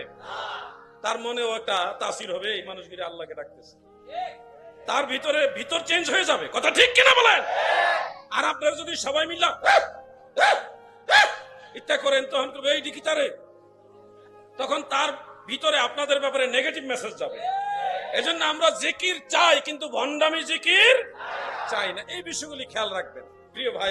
আমার আরো কিছু সাবজেক্ট আছে, সেই সাবজেক্ট, এতগুলি সাবজেক্ট একসাথে মিলিয়ে দিয়ে দিছে। মাজার নিয়ে তো অনেক কথা আছে, সবগুলি কথা বলাও হলো না। মাজারের বিধান কি, মাজার জিয়ারতের বিধান কি, এই বিষয় নিয়ে সংক্ষেপে একটু না বললে বিষয়টা পরিপূর্ণতা পায় না। মনে রাখবেন, আহলে সুন্নাত ওয়াল জামাতের সমস্ত উলামা, ফুজালা, খুলাফা, সুলাফা, আইম্মা, সমস্ত আউলিয়ায়ে কেরাম, মুহাদ্দিসিনে কেরাম, মুফাসসিরিনে কেরাম, ফুকাহায়ে কেরাম সবাই একমত। এই ব্যাপারে ইজমা হয়েছে। ইমাম নববী রাহমাতুল্লাহ আলাইহি এই ব্যাপারে ইজমার কথা উল্লেখ করেছেন। ইমাম জালালউদ্দিন সুয়ুতী তিনি ইজমার কথা উল্লেখ করেছেন। ইমাম মুল্লা আলী কারি তিনি এই ব্যাপারে ইজমার কথা উল্লেখ করেছেন। মানে পৃথিবীর সব ইমামরা ঐকমত্য পোষণ করেছেন যে জিয়ারতে কবর এটা সমস্ত মুসলমানের জন্য ইস্তেহবাব, মানে মুস্তাহাব, এটা সওয়াবের কাজ, এতে কোনো সন্দেহ নাই। কারণ আমার নবীজি নিজে কবর জিয়ারত করেছেন। ইন্নী কুনতু নাহাইতুকুম আন জিয়ারাতিল কুবুরি ফাজুরুহা ফাইন্নাহা তুযাক্কিরুল মাউত, রাওয়াহু আহমদ। আল্লাহর হাবিব নবী সরকারে দু জাহান আমার নবীজি বলেছেন, আমি তোমাদেরকে কবর জিয়ারত নিষেধ করেছিলাম, এখন আদেশ দিলাম কবর জিয়ারত করো। কেননা কবর জিয়ারতের দ্বারা মানুষের মৃত্যুর কথা স্মরণ হয়। আমার ভাইরা, একটা মজার কথা শুনেন। আমি কোন এক মাহফিলের মধ্যে লামাযহাবীদেরকে একটু ধোলাই দিয়েছিলাম। তারা মুসলিম শরীফের একটা হাদিস সামনে এনে বলে, উঁচা কবর পেলে ভেঙ্গে সমান করে দাও। হাদিস শরীফে আছে আল্লাহ রসুল সাল্লাল্লাহু আলাইহি ওয়াসাল্লাম বলেছেন, হে আলী, যেখানে উঁচু কবর পাবে ভেঙ্গে সমান করে দিবে। হাদিস আছে সঠিক, মুসলিম শরীফ, আবু দাউদ শরীফ, অন্যান্য কিতাবে হাদিসটা আছে, এটা সঠিক। এই হাদিস দিয়ে লামাযহাবীরা আমাদের সুন্নি সমাজে বা মুসলিম মিল্লাতকে বুঝায়, এই দেখো আল্লাহর নবী বলেছে উঁচা কবর ভেঙ্গে সমান করে দিতে হবে, আর তোমরা কবরকে উঁচা বানাচ্ছ, মাজার বানাচ্ছ কেন? এই হাদিস দিয়ে তারা মানুষকে মিসগাইড করে। আমি এটা প্রতিবাদ করতে গিয়ে এখন যেভাবে লামাযহাবীদের কথাটাকে নকল করছি, না লামাযহাবীরা কি বলে এই কথাটা আপনাদেরকে আগে শুনাইলাম না। এখন ওই মাহফিলও আগে লামাযহাবীদের কথাটা কোট করছি, করে আবার হাদিসের আলোকে আহলে সুন্নাত ওয়াল জামাত কেন মাথার উঁচা করে এবং জিয়ারত করে ওইটার ব্যাখ্যা দিছি। এখানে আফসোসের বিষয় হলো এই লামাযহাবী শয়তানগুলি এত খারাপ, এরা পরের কথাগুলি আর আনে নাই। ওই যে আমি তাদের কথাটা কোট করেছি, এটা সামনে আইনা ভাইরাল করে দিছে, এই দেখো আলাউদ্দিন জিহাদি বলেছে উঁচা কবর ভেঙ্গে সমান করে দিতে হবে। আমাদের চট্টগ্রামের এক মুরব্বী হুজুর, না বুঝে অনলাইন, না বুঝে ফেসবুক, না বুঝে ইউটিউব, উনি ওই কাটিং করা বক্তব্যটা শুইনা দরবারে হাশমিয়াতে বলতেছে, আলাউদ্দিন জিহাদি যদি বক্তব্য অর্জ না করে আমি তার ব্যাপারে কথা বলবো। আমি পরে ফোন দিলাম, কাকে ফোন দিছি নাম বলবো না, ওনার লিডার যিনি, ওনাকে ফোন দিয়ে বললাম আমি কি ওনার ব্যাপারে এখন অনলাইনে কথা বলবো? উনি বলল, দেখেন জিহাদি সাহেব, আপনি তো অনলাইন এগুলি বুঝেন, আমাদের মুরব্বী হুজুর এটা বুঝে না। ওনারে কে কি কইছে, কে কি দেখাইছে এটা ভালো মতো না বুঝাই উনি এইভাবে কথা বলে ফেলছে, এটা নিয়ে অনলাইনে আপনি কথা বললেন না, আমি এই বিষয়টা সামাল দিতেছি। পরে মানে বিষয়টা হলো আল্লামা নুরি সাহেব হুজুরে আমাকে সাহস দিচ্ছে যে আপনি এটা নিয়ে অনলাইনে কথা বলেন না, আমি ওনাকে সামাল দিতেছি। পরে নুরি সাহেব হুজুর, আমি ওনার জন্য দোয়া করি আল্লাহ ওনাকে আরো মর্যাদা বাড়ায় দেখ, বলে না আমিন। নুরি সাহেব হুজুর বিষয়টা এই করছে। আসলে যে কোনো ব্যাপারে কথা বলার আগে অবশ্যই তাহাকিক গবেষণা করতে হবে, হুট করে কথা বলা যাবে না। দরবারে হাশিমিয়া এটা চট্টগ্রাম নয়, বাংলাদেশের অন্যতম একটা বৃহত্তম নির্ভরযোগ্য দরবার। সেখানে আমার নাম উল্লেখ করে একটা কথা বলে ফেলবেন, তাও যাচাই বাছাই ছাড়া, এটা কিন্তু আমি সুন্নি অঙ্গনের লোক দিকে কিছু কইছি না। যদি অন্য কেউ হয়তো বিনা জানাজায় দাফনের ব্যবস্থা করে ফেলতাম ইনশাআল্লাহ। সুন্নি দেখে আর কিছু বলি নাই। আমার বক্তব্যটা ছিল এরকম, যে সহিহ মুসলিমের মধ্যে উল্লেখ আছে যে উঁচু কবর পেলে ভেঙ্গে সমান করে দিবে, এটা সহিহ মুসলিমের হাদিস। কিন্তু এই হাদিস থাকা সত্ত্বেও আমরা কেন মাজার ভাঙ্গি না, বরং মাজারে যাই? এর উত্তর হলো বুখারী শরীফের মধ্যে উল্লেখ, রাসূল করিম সাল্লাল্লাহু আলাইহি ওয়াসাল্লাম যখন মদিনা মুনাব্বারায় হিজরত করেন, মদিনা শরীফে যান, গিয়ে দেখেন মসজিদে নববী বর্তমানে যেই জায়গায়, এই জায়গাটা তো ওই সময় মসজিদ ছিল না, ওখানে অল্প কয়টা খেজুর গাছ ছিল আর উঁচু উঁচু কবর ছিল। ওই কবরগুলো ছিল ইহুদিদের কবর। কাদের কবর? ইহুদিদের উঁচা উঁচা কবর আর কিছু খেজুর গাছ। রাসূল করিম সাল্লাল্লাহু আলাইহি ওয়াসাল্লাম যখন এই জায়গাটা মসজিদ বানাইবার জন্য চূড়ান্ত সিদ্ধান্ত নিলেন, তখন সাহাবীদেরকে বলেছিলেন, তোমরা এই উঁচু কবরগুলি ভেঙ্গে সমান করে দাও, খেজুর গাছগুলি কেটে ফেলো। তাহলে বলেন তো, যেই উঁচু কবর ভেঙ্গে সমান করার কথা আল্লাহ রসুল বলেছে, এগুলি কি সাহাবীদের কবর না ইহুদিদের কবর? হাদিস হইল ইহুদিদের কবর ভাঙ্গা, আর এটা নিয়ে লাগাইছে আল্লাহর ওলির মাজার ভাঙ্গা। আমি সঠিক তথ্যটা দিয়েছি ওখানে, যার কারণে আহলে হাদিস তো আমার জবাব দিতে পারতেছে না। আমি, তারা দলিল দিছে মুসলিম শরীফ থেকে, আর আমি খণ্ডন করছি বুখারী শরীফ দিয়া। এখন তার খণ্ডন করতে আর পারতেছে না। এখন কি করছে, তারা ছলনার আশ্রয় নিয়া তাদেরকে বাস দেওয়ার জন্য প্রথম যে কথাটা আনছি ওইটা কাট করে, আলাউদ্দিন জিহাদি বলছে উঁচা কবর ভেঙে দিতে হবে। আরে বোকা, যে উঁচা কবর ভাঙ্গার আদেশ আল্লাহর নবী দিয়েছে, এগুলি কোন আল্লাহর ওলির মাজার ছিল না, কোন সাহাবীর মাজার ছিল না, এগুলি ইহুদি নাসারাদের কবর ছিল। ঠিক কিনা বলে? তোমরা জানো না, তোমরা বুঝো না কোনটা ইহুদির কবর আর কোনটা মুমিনের কবর। এই জন্য তোমাদের ভিতরে সমস্যা হয়েছে। আমি এই দলিলগুলি দিয়েছি, আলহামদুলিল্লাহ। এই দলিলের জবাব আর তারা দিতে পারে নাই, শয়তানি ছলনার আশ্রয় নিয়েছে। এখন আপনারাও তো বুঝলেন, আল্লাহ রসুল সাল্লাল্লাহু আলাইহি ওয়াসাল্লাম যেই উঁচা কবর ভাঙতে আদেশ দিয়েছেন, এগুলি কি কোনো সাহাবীর কবর ছিল? কাদের ছিল বলেন? যুবকরা তোমরা বলো কাদের ছিল? অতএব এখন যদি কেউ উঁচা কবর ভাঙে ফেলার হাদিস এনে দেখায়, তাহলে কেমন এই বেটা এটা ইহুদির কবর, তুই ইহুদির কবরের হাদিস এনে সাহাবী কবরের বিরুদ্ধে, আল্লাহর ওলির কবরের বিরুদ্ধে লাগাইছ কি জন্য? তুই তো নিজে হাদিস বুঝোস না। মনে রাখবেন, ইসলামের প্রেক্ষাপট বুঝতে হবে।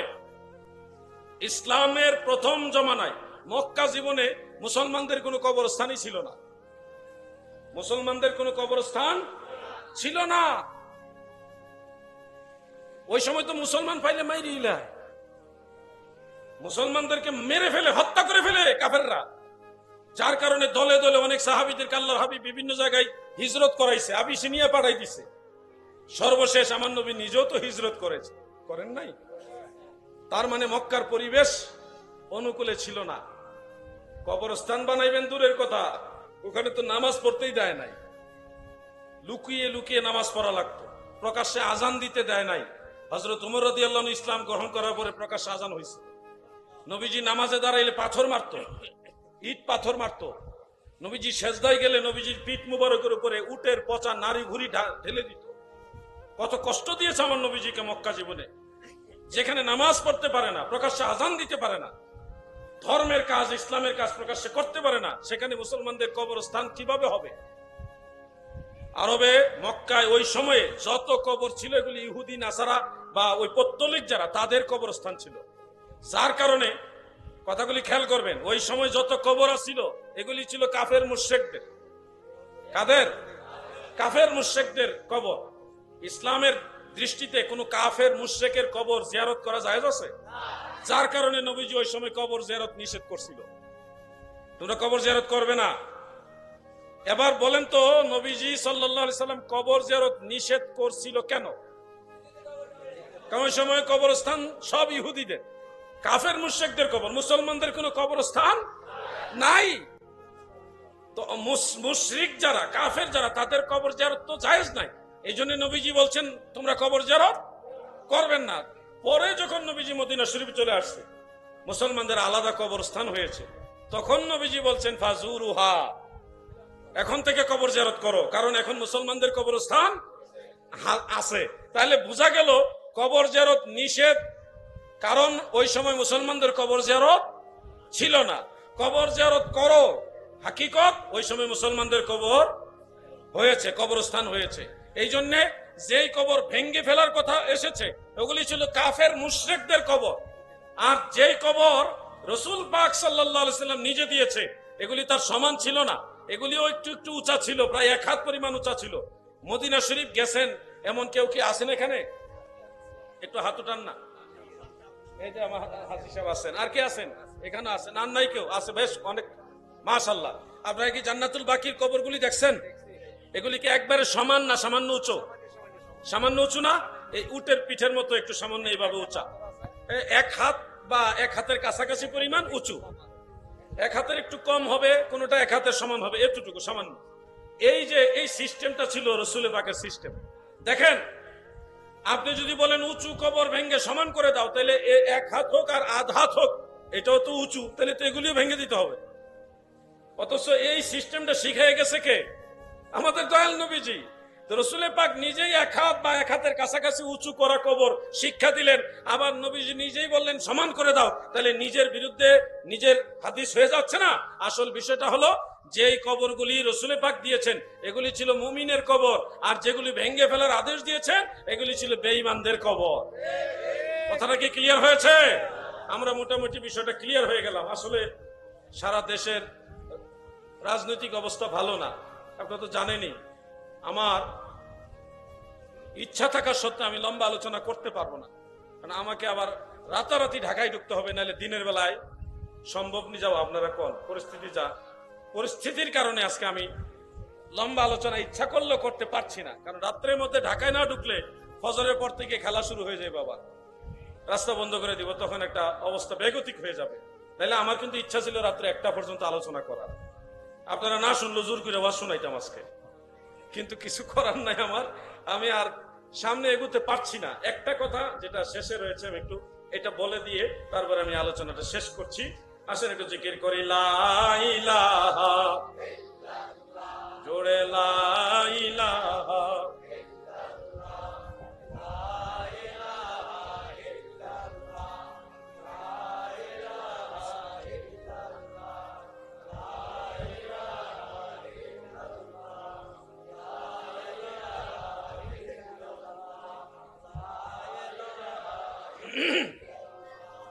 লা ইলাহা ইল্লাল্লাহ, লা ইলাহা,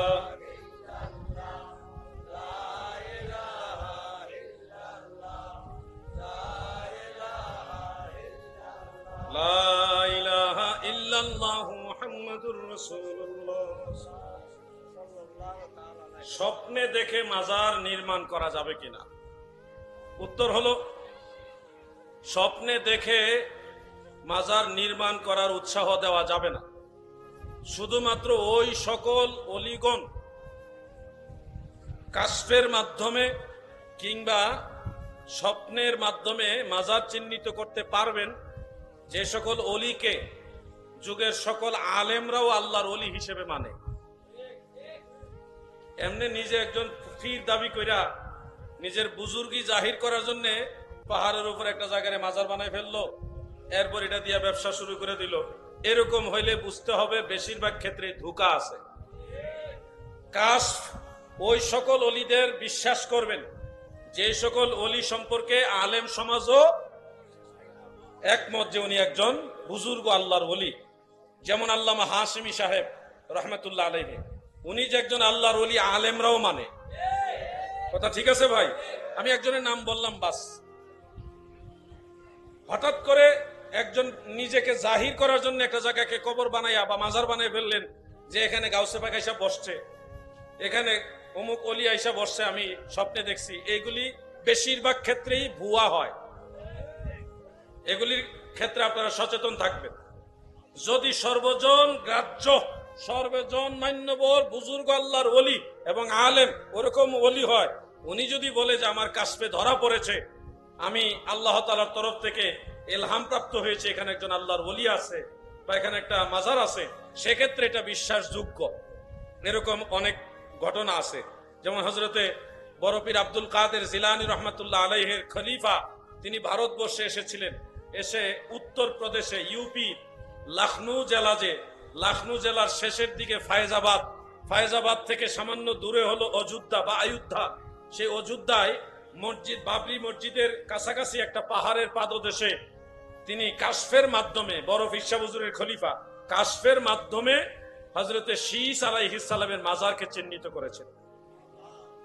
পরবর্তী যুগেও অনেক বড় বড় আল্লাহর ওলিরা এই মাজারের সত্যতা স্বীকার করেছেন, যারা স্বীকৃত আল্লাহর ওলি বড় বড় আলেম ছিলেন।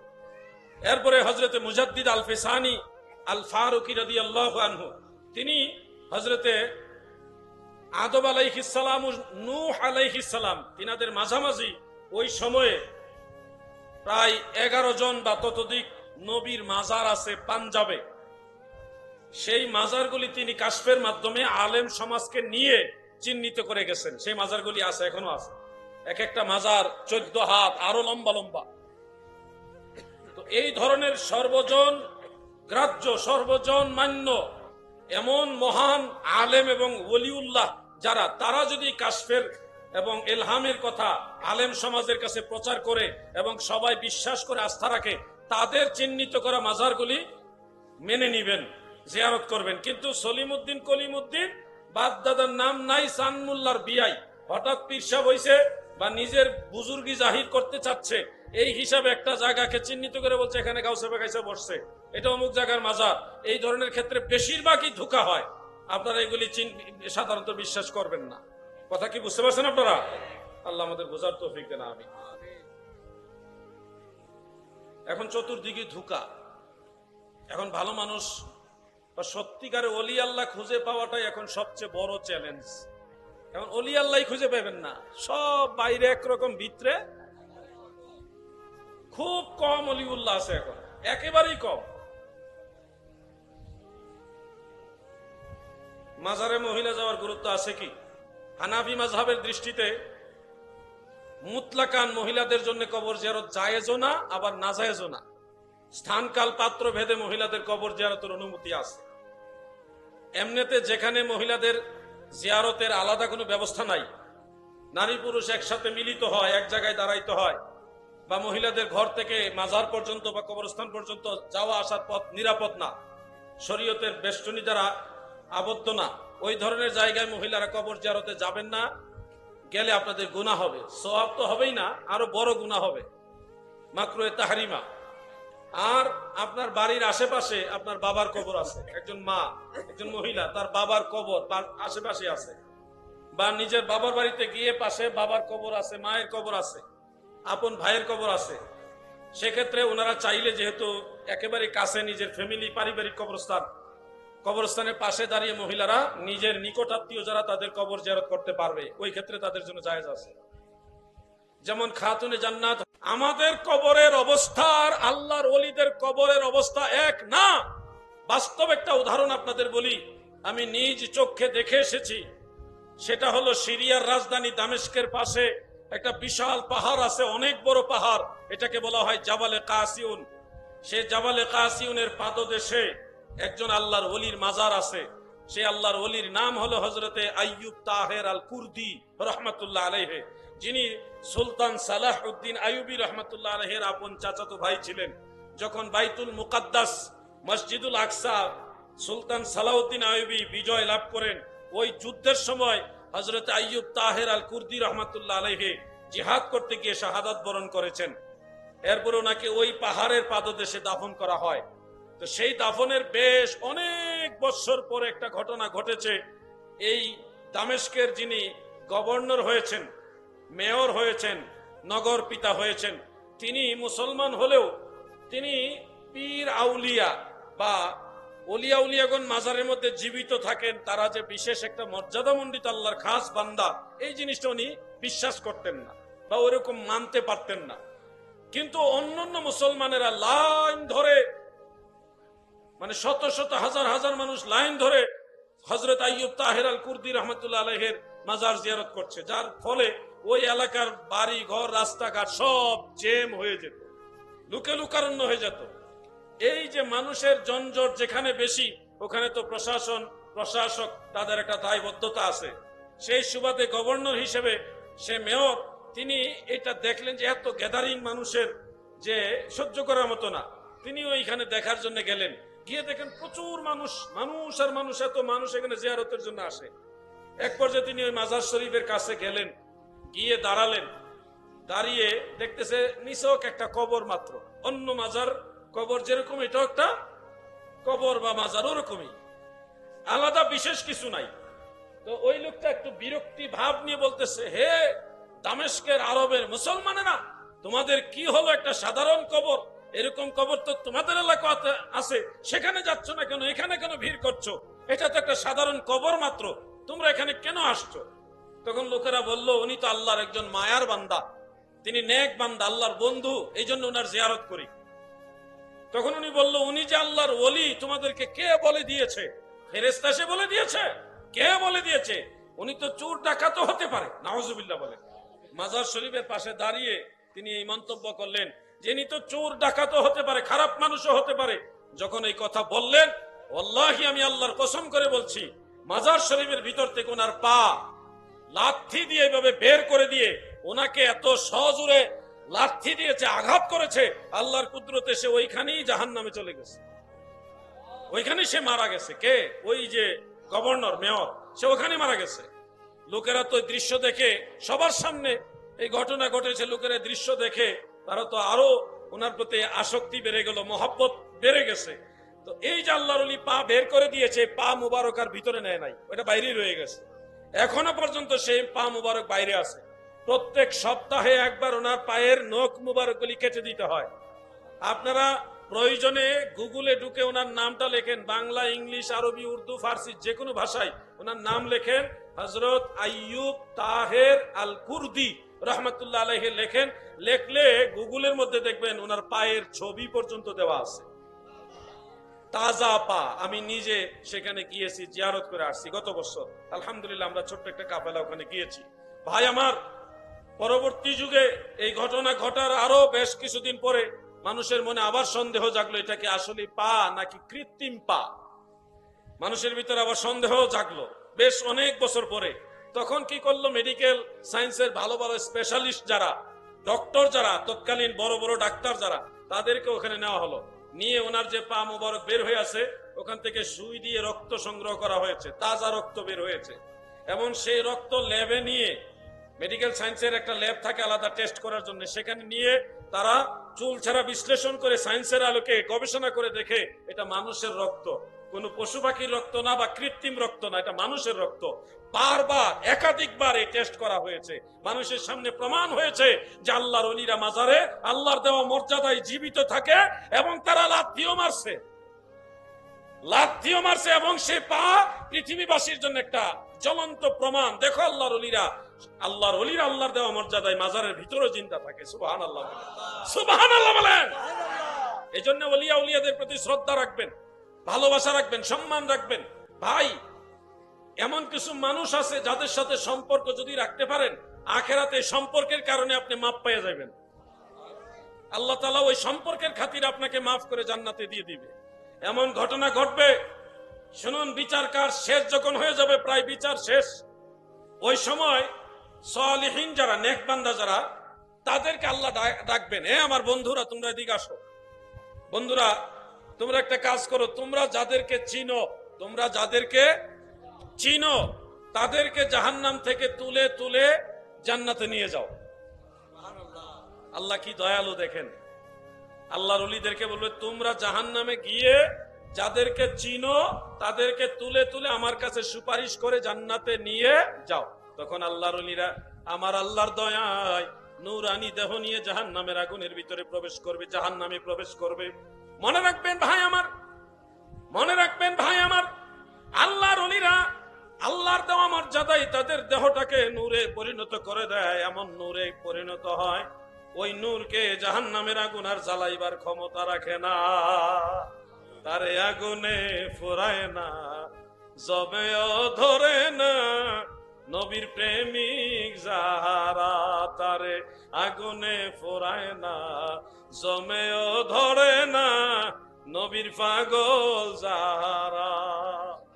আমার দাদু ভাই, সে আল্লাহর ওলিরা যাদেরকে চিনে তাদেরকে জাহান্নাম থেকে তুলে তুলে আনবে।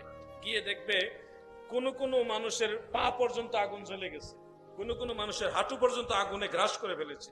এইভাবে এক একজনের পাপ অনুযায়ী ওইভাবে আগুন তাদেরকে গ্রাস করে ফেলেছে। ওই অবস্থায় তাদেরকে জাহান্নাম থেকে তুলে আল্লাহ তাআলার দরবারে পেশ করবে। হে পরওয়ারদিগার, এই মানুষগুলিকে আমি চিনি, তারা আমাকে ভালোবাসতো, তারা আমার সাথে নামাজ পড়েছে, তারা আমার সাথে জিকির করেছে, এই কাজ করেছে। তখন আল্লাহর ওলির সম্মানে ওই মানুষগুলিকে আল্লাহ ক্ষমা করবেন এবং বলবেন, তোমরা তাদেরকে তোমাদের সাথে করে জান্নাতে নিয়ে যাও। সুবহানাল্লাহ। বিভিন্ন হাদিসে, সহিহ হাদিসে কথাগুলি উল্লেখ করেছে। প্রিয় ভাই, সর্বশেষ এমন মানুষকে আল্লাহর ওলিরা সুপারিশ করবে বা আল্লাহ পাকের খাস দয়ায় এমন মানুষ জাহান্নাম থেকে জান্নাতে যাবে যাদের সারা শরীর জাহান্নামের আগুনে জ্বলতে জ্বলতে কয়লার মতো হয়ে যাবে, কয়লা ওটার মতো হয়ে যাবে। এগুলাকে বের করে আল্লাহ তাআলা একটা নহরে আবে হায়াত বা নহরে হায়াত নামক একটা সাগর আছে, ওটার মধ্যে নামিয়ে দিবে। নামিয়ে দেওয়ার পরে এই মানুষগুলি, যেগুলি একবারে মরেও যায় নাই আবার বেঁচেও নাই, এমন ভাবে পড়ছে, মরেও যায় নাই বেঁচেও নাই, এমন ভাবে আছে। কারণ আখেরাতে আর মৃত্যু নাই, মৃত্যু মানুষের একবার, এই জন্য তারা মরবেও না আবার বেঁচে আছে ওরকমও বোঝা যাবে না।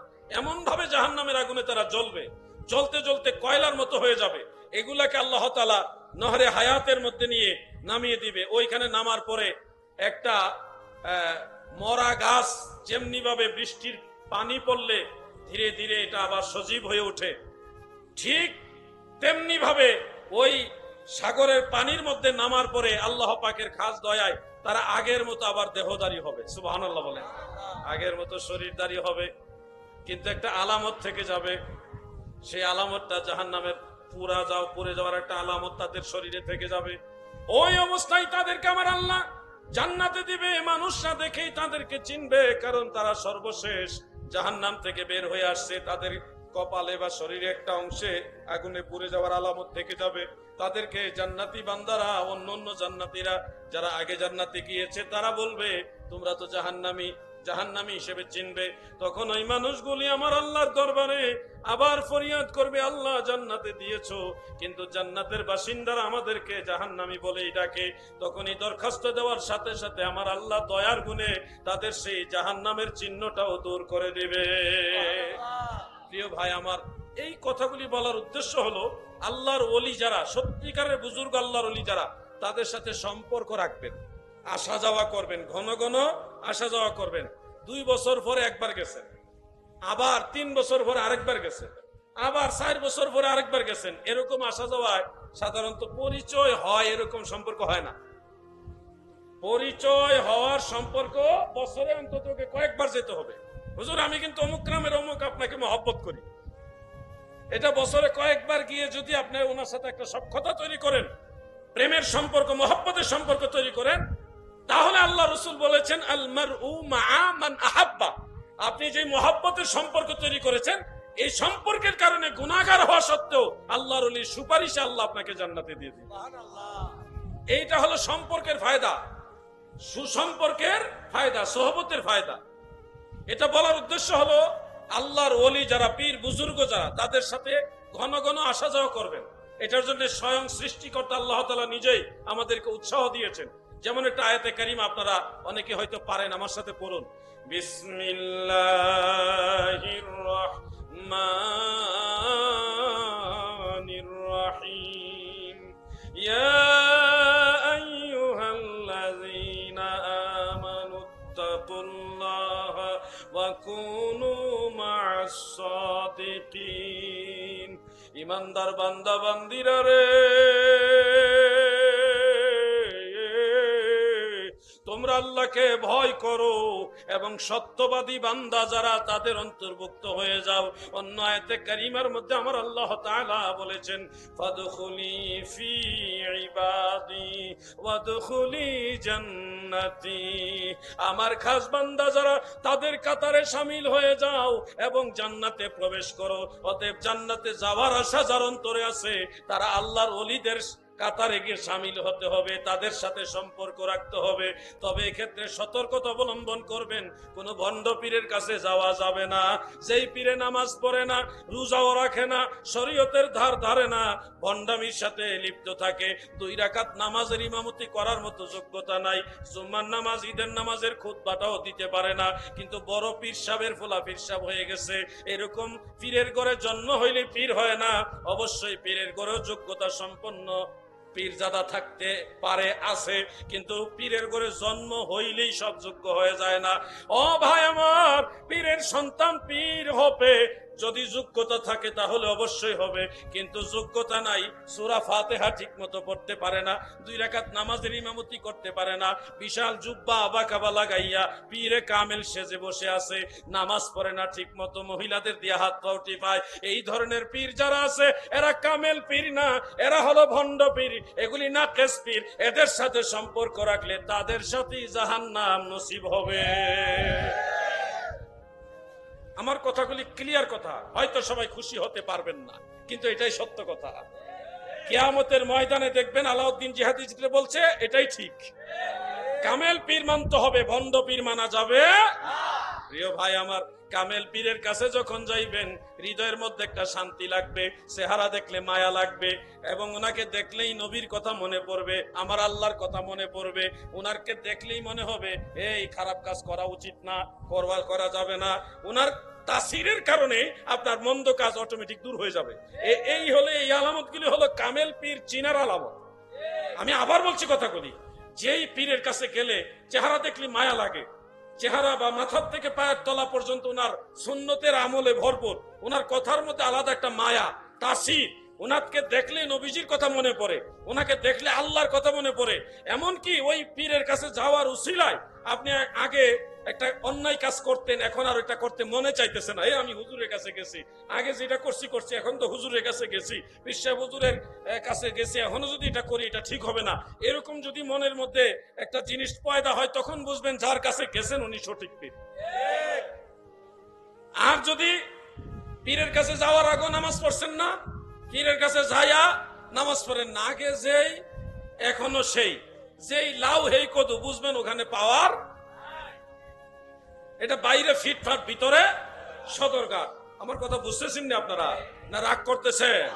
আমার ভাইয়েরা গো, আল্লাহর নামের জিকির করবেন, দমে দমে জিকির করবেন, তালবে জিকির করবেন, খফি জিকির করবেন।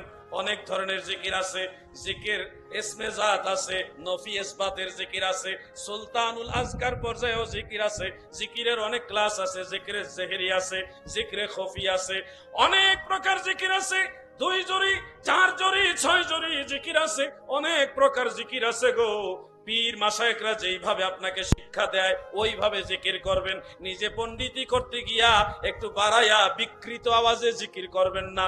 যদি নিয়মের বাইরে যাইয়া, নবীর শিক্ষা, ওলিয়া উলিয়ার শিক্ষার বাইরে যাইয়া নিজে পণ্ডিতি করে বিকৃত আওয়াজে জিকির করেন, তাহলে দেখবেন এই জিকিরে আল্লাহও পাইবেন না, নবীও পাইবেন না, মুর্শিদও পাইবেন না, বরং বিকৃত জিকির করার কারণে আপনি নিজেই জাহান্নামী হয়ে যাবে।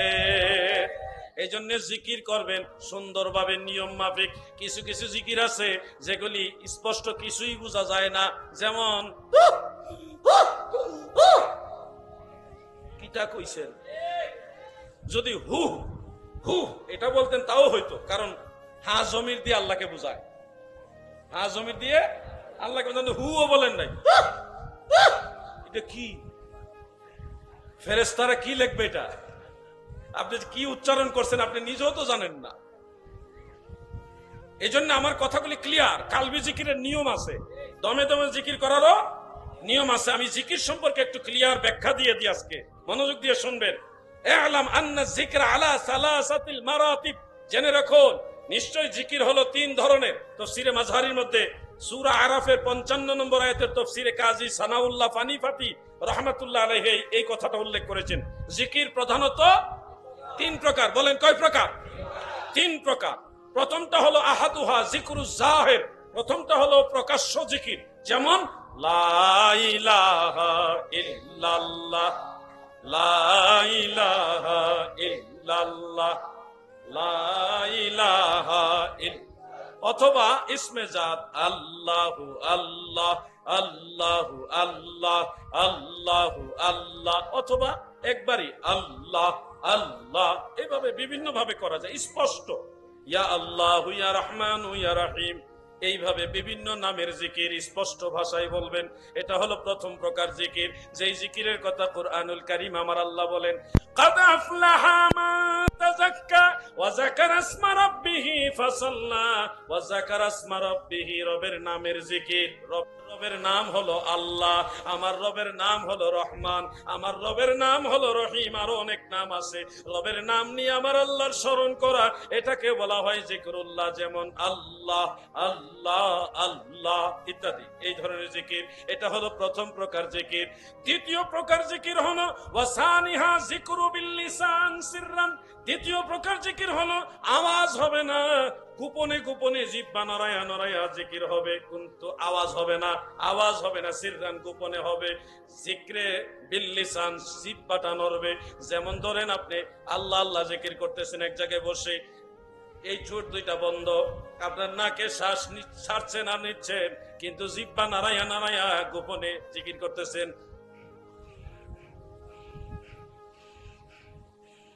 আওয়াজ হচ্ছে না, আওয়াজ হবে না।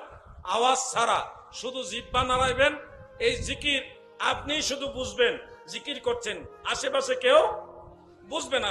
ফেরেশতারা বুঝবে, কিন্তু আশেপাশে কেউ বুঝবে না, আওয়াজ হবে না। এটা হলো দ্বিতীয় প্রকার জিকির।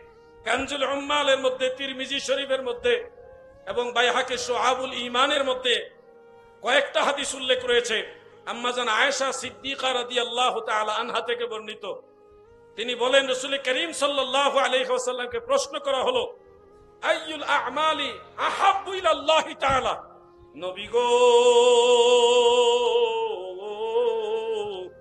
কোন আমল আমার আল্লাহর কাছে সবচেয়ে বেশি পছন্দনীয়, সবচেয়ে বেশি মহব্বতের আমল কোনটা? আমার দয়াল নবীজি বলেছেন এমন ভাবে আল্লাহর জিকির করতে থাকো গো, এমন ভাবে দুনিয়া থেকে বের হয়ে যাও যেন লিসানাকা রুতবান মিন জিকরিল্লাহ, আল্লাহর জিকিরে তোমার জিহ্বাটা তাজা হয়ে থাকে। অনেক ওলিয়া উলিয়াগণ ইন্তেকালের সময় আমরা দেখেছি, অনেকে দেখেছে যে ওনার মৃত্যুর আগে ইন্তেকাল হয়েছে বা হচ্ছে, ওই সময় জিহ্বাটা আল্লাহ আল্লাহ আল্লাহ বলে নড়তেছে, সুবহানাল্লাহ। এরকম আমি দেখেছি, আরো অনেকে দেখেছে। মৃত্যুর সময় আল্লাহর ওলির জিহ্বা এভাবে এইভাবে শুধু নড়তেছে, তার মানে জিকির চলতেছে, রুতবান মিন জিকরিল্লাহ, আল্লাহর জিকিরে তার জিহ্বা তাজা হয়ে আছে। এটা হলো দ্বিতীয় প্রকার জিকির। তৃতীয় প্রকার জিকিরটা হলো জিকরু বিল কালবি ওয়ার রূহি ওয়ান নাফসি ওয়া গায়রিহা। কালব, রূহ, খফি, আখফা, নফস, আবাত ও শাকবাত লতিফা সমূহের মাধ্যমে জিকির করা। প্রিয় ভাই বন্ধুরা, এই জিকিরগুলির এক একটা হাইসিয়ত রয়েছে যেগুলি আল্লাহর ওলিরা শিক্ষা দেয়। যেমন কালবের জিকির, কালবের দিকে ধ্যান রেখে আপনি জিকিরটা করতে পারবেন, এটাকে বলা হয় জিকিরে খফি, গোপন জিকির। কি জিকির? গোপন জিকির। এই জিকিরে খফি বা জিকিরে কালবি যেটা, এটা কিভাবে করে বুঝার জন্য আমি বলছি। এই জিকির জিহ্বাও নড়বে না, ঠোঁটও নড়বে না। এই জিকির মানুষ তো টের পাবেই না, আপনার কাদের ফেরেশতারাও টের পাবে না। কথা বুঝতেছেন? আগের জিকির যেটা জিহ্বা যুগে, ওটা মানুষ টের পায় না, কিন্তু ফেরেশতারা টের পায়। আর এখন যে জিকিরটা করবেন, তৃতীয় প্রকার যে জিকিরটা করবেন, জিকিরে খফি যেটা, জিকিরে কালবি যেটা, এটা মানুষেরাও টের পাবে না, এই কেরামন কাতিবিন দুই ফেরেশতাও টের পাবে না। এটা কেমন জিকির বোঝানোর জন্য বলছি। আপনারা তাফাক্কুর করে থাকেন, ধ্যান করে থাকেন, মুরাকাবা করে থাকেন, চুপচাপ বসে আছেন, কথাও বলছেন না, জিহ্বাও নাড়াচ্ছেন না। যেমন আলেম ভাইরা এই ক্ষেত্রে সবচেয়ে বেশি অগ্রগামী। কোরআন শরীফের একটা আয়াত ওনার মাথায় এই মুহূর্তে চিন্তা করতেছেন, এই আয়াত আল্লাহ তাআলা নাজিল করেছে, এটা থেকে কোন কোন মাসআলা সাবিত হইতে পারে, এটা নিয়ে উনি গভীরভাবে ধ্যান করতেছেন। ব্রেইন দিয়া, কি দিয়া বলেন না, কি দিয়া? ব্রেইন দিয়া চিন্তা, ধ্যান, মুরাকাবা, তাফাক্কুরের মাধ্যমে উনি এটা গবেষণা করতেছেন। এটা হলো ওই ক্লাসের জিকির। আপনারা আল্লাহ আল্লাহ আল্লাহ আল্লাহ জিকির করতেছেন, কিন্তু মুখেও বলছেন না, জিহ্বাও নাড়াচ্ছেন না। এইখানে কালবে ধ্যান করে আপনি ওই নিঃশ্বাসে নিঃশ্বাসে আপনি আল্লাহকে স্মরণ করতেছেন, কিন্তু কোনো আওয়াজও হচ্ছে না, জিহ্বাও নড়ছে না। এই ধরনের জিকির সম্পর্কে আমার নবীজি বলেছেন, এটা আমল নামার ফেরেশতারাও শোনে না। আর এই জিকিরের সওয়াব, মর্যাদা জাহিরি জিকিরের চেয়ে 70 গুণ বেশি সওয়াব। এটা ইমাম বাইহাকী শুআবুল ঈমানের মধ্যে হাদিসটা উল্লেখ রয়েছে। এজন্য ভাই আমার, কালবি জিকির মানে হেক্কুর হুক্কুর না। কালবি জিকিরের নিয়ম আছে। যেমন বোঝানোর জন্য আরেকটা উদাহরণ আমি আপনাদের সামনে পেশ করি। আপনি এখানেও বসে আছেন, বসে একটা গাছের দিকে তাকায় আছেন, তাকায় আপনি ভাবতেছেন, হে পরওয়ারদিগার, হে দয়াময় সর্বশক্তিমান আল্লাহ, আপনি কত মহান, কত সুন্দর করে এত সুন্দর একটা গাছ সাজাইছেন, এতগুলি পাতা আপনি দিছেন, এবং সবগুলি পাতার খবর আপনার কাছে আছে। কোন পাতার নড়তেছে, কোনটা স্থির আছে, কোন পাতার নিচে কি আছে, এই সব আপনি জানেন। এই জ্ঞান আপনার কাছে আছে, আপনি সমস্ত জ্ঞানের মালিক। এই যে চিন্তা করতেছেন একটা গাছ নিয়ে চিন্তা করতেছেন, এই চিন্তাটাই হলো জিকিরে খফি। এটা গোপন জিকিরের অন্তর্ভুক্ত। যেমন ছাত্র ভাইয়েরা আপনারা বুঝবেন, একটা পড়া আছে জুরে জুরে, আমাদের বাংলাদেশে স্পষ্ট করে জুরে জুরে পড়তেছেন, আপনিও বুঝতেছেন, আশেপাশের লোকেরাও বুঝতেছে, স্পষ্ট পড়া, এটাও পড়া। আবার আরেকটা পড়া আছে, আওয়াজ অনেক সময় হয়, অনেক সময় হয় না, বা গুনগুনে আওয়াজ হয়, আশেপাশের কেউ বুঝে না, কিন্তু আপনি পড়তেছেন, এটা আপনি বুঝতেছেন। দুইটা তিনটা অক্ষর শব্দ উচ্চারণ করে, বাকিটা ওই উর ভিতরে কি পড়তেছেন, আশেপাশের কেউ না বুঝলে আপনি কিন্তু বুঝতেছেন আপনি কি পড়ছেন। এটা হলো দ্বিতীয় প্রকার পড়া। আর 3 নম্বর পড়া আছে, মুখেও আওয়াজ করে না আর গুনগুনানিও করে না, শুধু তাকাইয়া তাকাইয়া পড়ে ফেলছে এখানে কি লেখা আছে। এই তিনটাই কিন্তু পড়া, 3 পড়াই পড়া। কিন্তু দাদু মনে রাখবেন, ইসলামী দৃষ্টিকোণ থেকে বিকৃত আওয়াজে হুক্কুর হুক্কুর কইরা যে জিকির আমাদের সমাজে প্রচলন হয়েছে, এটা কিন্তু ওই 3 ক্লাসের কোন ক্লাসেই পড়ে না। বুঝছেন ভাই আমার? যেমন আলপনা বসের বন্দরে, এই যে মারলেন, আল্লাহ কইলেন না, রহমানও কইলেন না, রহিমও কইলেন না, হুও কইলেন না, কইছেন কি? কিছুই বোঝা গেল না, খালি বোঝা গেল একটা ধমক মারলেন। এইটা কোন ক্লাসের মধ্যে পড়ে না, ওই 3 ক্লাসের কোন ক্লাসের মধ্যে এটা পড়ে না। এগুলাকে বলা হয় ভণ্ডামি জিকির। কি জিকির? আমরা এই ভণ্ডামি জিকির থেকে বের হয়ে আসব। আমরা সুন্নত তরিকায় আল্লাহর ওলিরা যেইভাবে শিখাইছে ওইভাবে আমরা জিকির করব। কথা বুঝতে পারছেন আপনারা? আমার এই কথাগুলি সবার পছন্দ নাও হইতে পারে, কিন্তু আমি যা বলতেছি আলহামদুলিল্লাহ আল্লাহর উপর তাওয়াক্কুল করে বলছি, কোন আলেম এই কথাগুলির উপরে কলম ধরতে পারবে না ইনশাআল্লাহ। আমি যেটা বলছি গবেষণা করে বলতেছি। কিন্তু দাদু যারা এই বংশন করতেছে তারা দলিল দেয় কি জানেন? আমি একজন ভণ্ড মৌলবীর ওয়াজ শুনতেছিলাম, ভাবলাম যে এরা কি ওয়াজ করে একটু শুনি না, তাদের মধ্যে হয়তো কোনো কিছু আছে, নাইলে তাদের সাথে এত মানুষ জিকির করতেছে কেন।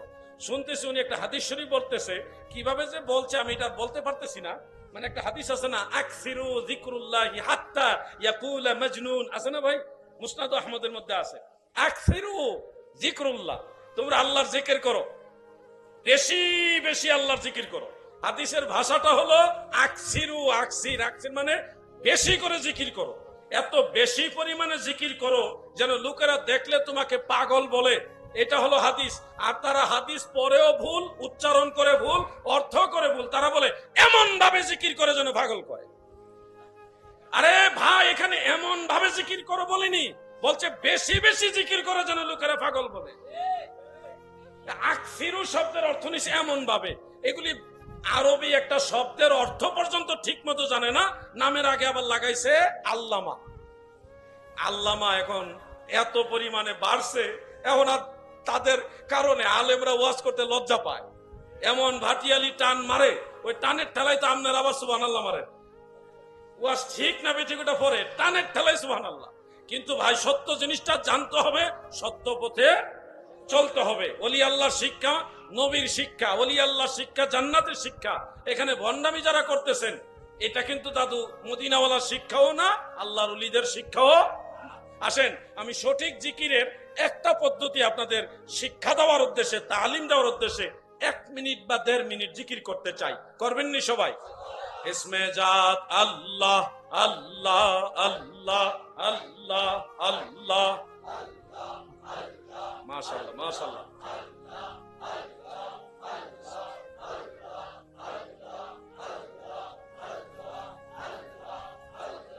আল্লাহ আল্লাহ আল্লাহ আল্লাহ আল্লাহ, মাশাআল্লাহ। পিছনে বাইরে জিকির করেন, আল্লাহ আল্লাহ আল্লাহ, খুব সুন্দর আওয়াজ।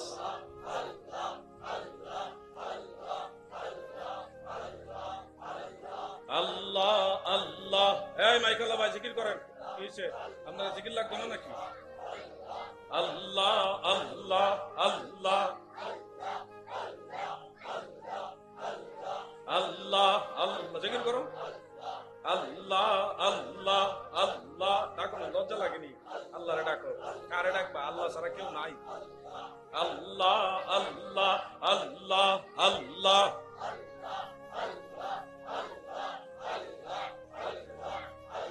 লা ইলাহা ইল্লাল্লাহু মুহাম্মাদুর রাসূলুল্লাহ সাল্লাল্লাহু আলাইহি ওয়াসাল্লাম। আচ্ছা, এবার আপনারা আমাকে একটা মন্তব্য করেন। এই যে জিকির করলেন সবাই মিলে স্পষ্ট করে আল্লাহ আল্লাহ, এই জিকিরটা যদি সবচেয়ে ডেঞ্জারাস ভয়ঙ্কর ওয়াহাবি যে কট্টর ওয়াহাবি, সেও যদি এই জিকির দেখে খারাপ মন্তব্য করতে পারবে? তার মনেও একটা তাসির হবে, এই মানুষগুলি আল্লাহকে ডাকতেছে, তার ভিতর চেঞ্জ হয়ে যাবে। কথা ঠিক কিনা বলেন? আর আপনারা যদি সবাই মিলে ইত্যা করেন, তখন করবে এই ডিকিটারে, তখন তার ভিতরে আপনাদের ব্যাপারে নেগেটিভ মেসেজ যাবে।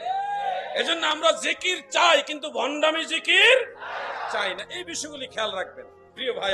আমার আরো কিছু সাবজেক্ট আছে, সেই সাবজেক্ট, এতগুলি সাবজেক্ট একসাথে মিলিয়ে দিয়ে দিছে।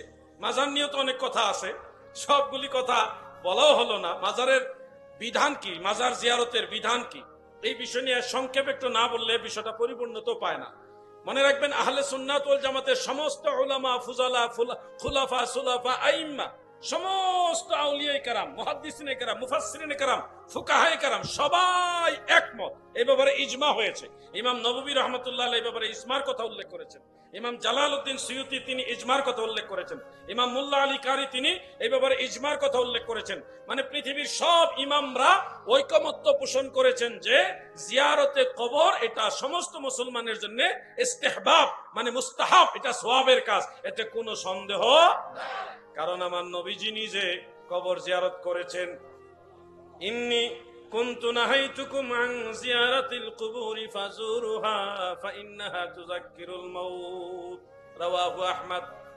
আল্লাহর হাবিব নবী সরকারে দু জাহান আমার নবীজি বলেছেন, আমি তোমাদেরকে কবর জিয়ারত নিষেধ করেছিলাম, এখন আদেশ দিলাম কবর জিয়ারত করো। কেননা কবর জিয়ারতের দ্বারা মানুষের মৃত্যুর কথা স্মরণ হয়। আমার ভাইরা, একটা মজার কথা শুনেন। আমি কোন এক মাহফিলের মধ্যে লামাযহাবীদেরকে একটু ধোলাই দিয়েছিলাম। তারা মুসলিম শরীফের একটা হাদিস সামনে এনে বলে, উঁচা কবর পেলে ভেঙ্গে সমান করে দাও। হাদিস শরীফে আছে আল্লাহ রাসূল সাল্লাল্লাহু আলাইহি ওয়াসাল্লাম বলেছেন, হে আলী, যেখানে উঁচু কবর পাবে ভেঙ্গে সমান করে দিবে। হাদিস আছে সঠিক, মুসলিম শরীফ, আবু দাউদ শরীফ, অন্যান্য কিতাবে হাদিসটা আছে, এটা সঠিক। এই হাদিস দিয়ে লামাযহাবীরা আমাদের সুন্নি সমাজে বা মুসলিম মিল্লাতকে বুঝায়, এই দেখো আল্লাহর নবী বলেছে উঁচা কবর ভেঙ্গে সমান করে দিতে হবে, আর তোমরা কবরকে উঁচা বানাচ্ছ, মাজার বানাচ্ছ কেন? এই হাদিস দিয়ে তারা মানুষকে মিসগাইড করে। আমি এটা প্রতিবাদ করতে গিয়ে এখন যেভাবে লামাযহাবীদের কথাটাকে নকল করছি, না লামাযহাবীরা কি বলে এই কথাটা আপনাদেরকে আগে শুনাইলাম না। এখন ওই মাহফিলও আগে লামাযহাবীদের কথাটা কোট করছি, করে আবার হাদিসের আলোকে আহলে সুন্নাত ওয়াল জামাত কেন মাজার উঁচা করে এবং জিয়ারত করে ওইটা ব্যাখ্যা দিছি। এখানে আফসোসের বিষয় হলো এই লামাযহাবী শয়তানগুলি এত খারাপ, এরা পরের কথাগুলি আর আনে নাই। ওই যে আমি তাদের কথাটা কোট করেছি, এটা সামনে আইনা ভাইরাল করে দিছে, এই দেখো আলাউদ্দিন জিহাদি বলেছে উঁচা কবর ভেঙ্গে সমান করে দিতে হবে। আমাদের চট্টগ্রামের এক মুরব্বী হুজুর, না বুঝে অনলাইন, না বুঝে ফেসবুক, না বুঝে ইউটিউব, উনি ওই কাটিং করা বক্তব্যটা শুনা দরবারে হাশিমিয়াতে বলতেছে, আলাউদ্দিন জিহাদি যদি বক্তব্য অর্থ না করে আমি তার ব্যাপারে কথা বলবো। আমি পরে ফোন দিলাম, কাকে ফোন দিছি নাম বলবো না, ওনার লিডার যিনি, ওনাকে ফোন দিয়ে বললাম আমি কি ওনার ব্যাপারে এখন অনলাইনে কথা বলবো? উনি বলল, দেখেন জিহাদি সাহেব, আপনি তো অনলাইন এগুলি বুঝেন, আমাদের মুরব্বী হুজুর এটা বুঝে না। ওনারে কে কি কইছে, কে কি দেখাইছে, এটা ভালো মতো না বুঝাই উনি এইভাবে কথা বলে ফেলছে। এটা নিয়ে অনলাইনে আপনি কথা বললেন না, আমি এই বিষয়টা সামাল দিতেছি। পরে মানে বিষয়টা হলো আল্লামা নুরি সাহেব হুজুরে আমাকে সাহস দিছে যে আপনি এটা নিয়ে অনলাইনে কথা বলেন না, আমি ওনাকে সামাল দিতেছি। পরে নুরি সাহেব হুজুর, আমি ওনার জন্য দোয়া করি আল্লাহ ওনাকে আরো মর্যাদা বাড়ায় দেন, বলে না আমিন। নুরি সাহেব হুজুর বিষয়টা এই করছে। আসলে যে কোনো ব্যাপারে কথা বলার আগে অবশ্যই তাহাকিক গবেষণা করতে হবে, হুট করে কথা বলা যাবে না। দরবারে হাশিমিয়া এটা চট্টগ্রাম নয়, বাংলাদেশের অন্যতম একটা বৃহত্তম নির্ভরযোগ্য দরবার। সেখানে আমার নাম উল্লেখ করে একটা কথা বলে ফেলবেন, তাও যাচাই বাছাই ছাড়া, এটা কিন্তু আমি সুন্নি অঙ্গনের লোক দিকে কিছু কইছি না। যদি অন্য কেউ হয়তো বিনা জানাজায় দাফনের ব্যবস্থা করে ফেলতাম ইনশাআল্লাহ। সুন্নি দেখে আর কিছু বলি নাই। আমার বক্তব্যটা ছিল এরকম যে সহিহ মুসলিমের মধ্যে উল্লেখ আছে যে উঁচু কবর পেলে ভেঙ্গে সমান করে দিবে, এটা সহিহ মুসলিমের হাদিস। কিন্তু এই হাদিস থাকা সত্ত্বেও আমরা কেন মাজার ভাঙ্গি না, বরং মাজারে যাই? এর উত্তর হলো বুখারী শরীফের মধ্যে উল্লেখ, রাসূল করিম সাল্লাল্লাহু আলাইহি ওয়াসাল্লাম যখন মদিনা মুনাব্বারায় হিজরত করেন, মদিনা শরীফে যান, গিয়ে দেখেন মসজিদে নববী বর্তমানে যেই জায়গায়, এই জায়গাটা তো ওই সময় মসজিদ ছিল না, ওখানে অল্প কয়টা খেজুর গাছ ছিল আর উঁচু উঁচু কবর ছিল। ওই কবরগুলি ছিল ইহুদিদের কবর। কাদের কবর? ইহুদিদের উঁচা উঁচা কবর আর কিছু খেজুর গাছ। রাসূল করিম সাল্লাল্লাহু আলাইহি ওয়াসাল্লাম যখন এই জায়গাটা মসজিদ বানাইবার জন্য চূড়ান্ত সিদ্ধান্ত নিলেন, তখন সাহাবীদেরকে বলেছিলেন, তোমরা এই উঁচু কবরগুলি ভেঙ্গে সমান করে দাও, খেজুর গাছগুলি কেটে ফেলো। তাহলে বলেন তো, যেই উঁচু কবর ভেঙ্গে সমান করার কথা আল্লাহ রসুল বলেছে, এগুলি কি সাহাবীদের কবর না ইহুদিদের কবর? হাদিস হইল ইহুদিদের কবর ভাঙ্গা, আর এটা নিয়ে লাগাইছে আল্লাহর ওলির মাজার ভাঙ্গা। আমি সঠিক তথ্যটা দিয়েছি ওখানে, যার কারণে আহলে হাদিস তো আমারে জবাব দিতে পারতেছে না। আমি তারা দলিল দিছে মুসলিম শরীফ থেকে, আর আমি খণ্ডন করছি বুখারী শরীফ দিয়া। এখন তার খণ্ডন করতে আর পারতেছে না। এখন কি করছে তারা ছলনার আশ্রয় নিয়া তাদেরকে বাস দেওয়ার জন্য প্রথম যে কথাটা আনছি ওইটা কাট করে খায়। আলাউদ্দিন জাহাদি বলছে উঁচা কবর ভেঙে দিতে হবে। আরে বোকা, যে উঁচা কবর ভাঙ্গার আদেশ আল্লাহর নবী দিয়েছে, এগুলি কোন আল্লাহর ওলির মাজার ছিল না, কোন সাহাবীর মাজার ছিল না, এগুলি ইহুদি নাসারাদের কবর ছিল। ঠিক কিনা বলে? তোমরা জানো না, তোমরা বুঝো না কোনটা ইহুদির কবর আর কোনটা মুমিনের কবর। এই জন্য তোমাদের ভিতরে সমস্যা হয়েছে। আমি দলিলগুলি দিয়েছি, আলহামদুলিল্লাহ। এই দলিলের জবাব আর তারা দিতে পারে নাই, শয়তানি ছলনার আশ্রয় নিয়েছে। এখন আপনারাও তো বুঝলেন, আল্লাহ রসুল সাল্লাল্লাহু আলাইহি ওয়াসাল্লাম যেই উঁচা কবর ভাঙতে আদেশ দিয়েছেন, এগুলি কি কোনো সাহাবীর কবর ছিল? কাদের ছিল বলেন? যুবকরা তোমরা বলো কাদের ছিল? অতএব এখন যদি কেউ উঁচা কবর ভাঙে ফেলার হাদিস এনে দেখায়, তারে কেমন এই বেটা এটা ইহুদির কবর, তুই ইহুদির কবরের হাদিসে না সাহাবীর কবরের বিরুদ্ধে, আল্লাহর ওলির কবরের বিরুদ্ধে লাগাইছ কি জন্য? তুই তো নিজে হাদিস বুঝোস না। মনে রাখবেন, ইসলামের প্রেক্ষাপট বুঝতে হবে। ইসলামের প্রথম জমানায় মক্কা জীবনে মুসলমানদের কোনো কবরস্থানই ছিল না। মুসলমানদের কোনো কবরস্থান ছিল না। ওই সময় তো মুসলমান পাইলে মাইরি ইলায়, মুসলমানদেরকে মেরে ফেলে, হত্যা করে ফেলে কাফেররা। যার কারণে দলে দলে অনেক সাহাবীদেরকে আল্লাহর হাবিব বিভিন্ন জায়গায় হিজরত করাইছে, আবিসিনিয়া পাঠাই দিছে। সর্বশেষ আমার নবী নিজেও তো হিজরত করেছে, করেন নাই? তার মানে মক্কার পরিবেশ অনুকূলে ছিল না। কবরস্থান বানাইবেন দূরের কথা, ওখানে তো নামাজ পড়তেই দেয় নাই, লুকিয়ে লুকিয়ে নামাজ পড়া লাগতো, প্রকাশ্যে আজান দিতে দেয় নাই। হযরত ওমর রাদিয়াল্লাহু আনহু ইসলাম গ্রহণ করার পরে প্রকাশ্যে আজান হয়েছে। নবীজি নামাজে দাঁড়াইলে পাথর মারতো, ইট পাথর মারতো। নবীজি সেজদায় গেলে নবীজির পিঠ মুবারকের উপরে উটের পচা নারী ভুঁড়ি ঢেলে দিত।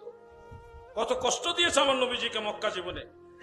যেখানে নামাজ পড়তে পারে না, প্রকাশ্যে আজান দিতে পারে না, ধর্মের কাজ ইসলামের কাজ প্রকাশ্যে করতে পারে না, সেখানে মুসলমানদের কবরস্থান কিভাবে হবে? আরবে মক্কায় ওই সময়ে যত কবর ছিল এগুলি ইহুদি নাসারা বা ওই পৌত্তলিক যারা, তাদের কবরস্থান ছিল। যার কারণে কথাগুলি খেয়াল করবেন, ওই সময় যত কবর ছিল এগুলি ছিল কাফের মুশরিকদের। কাদের? কাফের মুশরিকদের কবর। ইসলামের দৃষ্টিতে কোনো কাফের মুশরিকের কবর জিয়ারত করা জায়েজ আছে? যার কারণে নবীজি ওই সময় কবর জিয়ারত নিষেধ করছিল, তোমরা কবর জিয়ারত করবে না। এবার বলেন তো, নবীজি সাল্লাল্লাহু আলাইহি সাল্লাম কবর জিয়ারত নিষেধ করছিল কেন? কারণ ওই সময় কবরস্থান সব ইহুদিদের, কাফের মুশরিকদের কবর, মুসলমানদের কোনো কবরস্থান নাই। তো মুশরিক যারা, কাফের যারা, তাদের কবর জিয়ারত তো জায়েজ নাই। এই জন্য নবীজি বলছেন তোমরা কবর জিয়ারত করবেন না।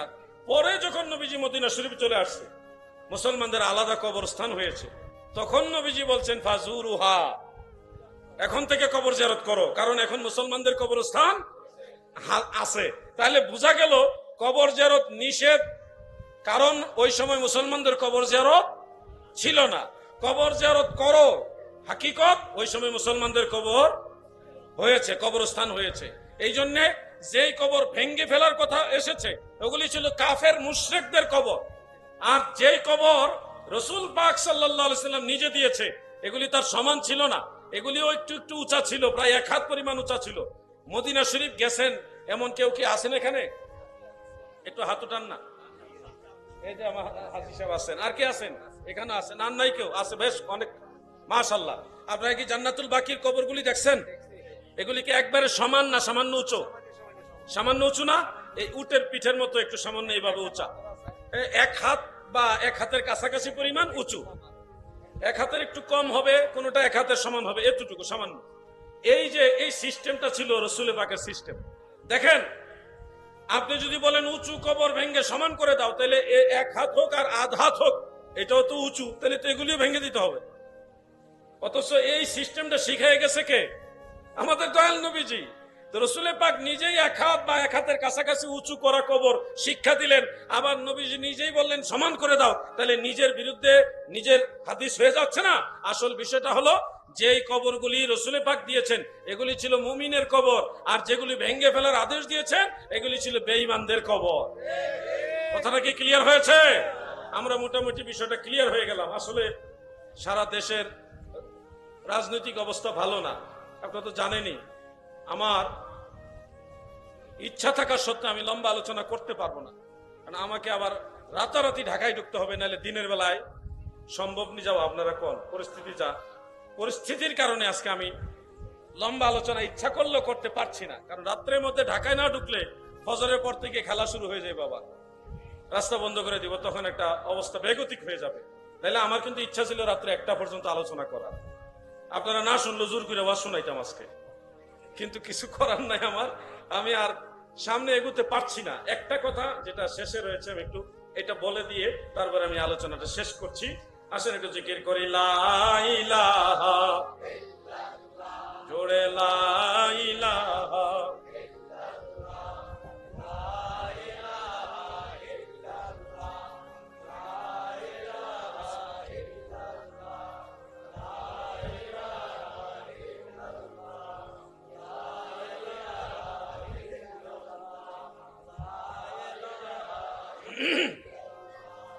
লা ইলাহা ইল্লাল্লাহ লা ইলাহা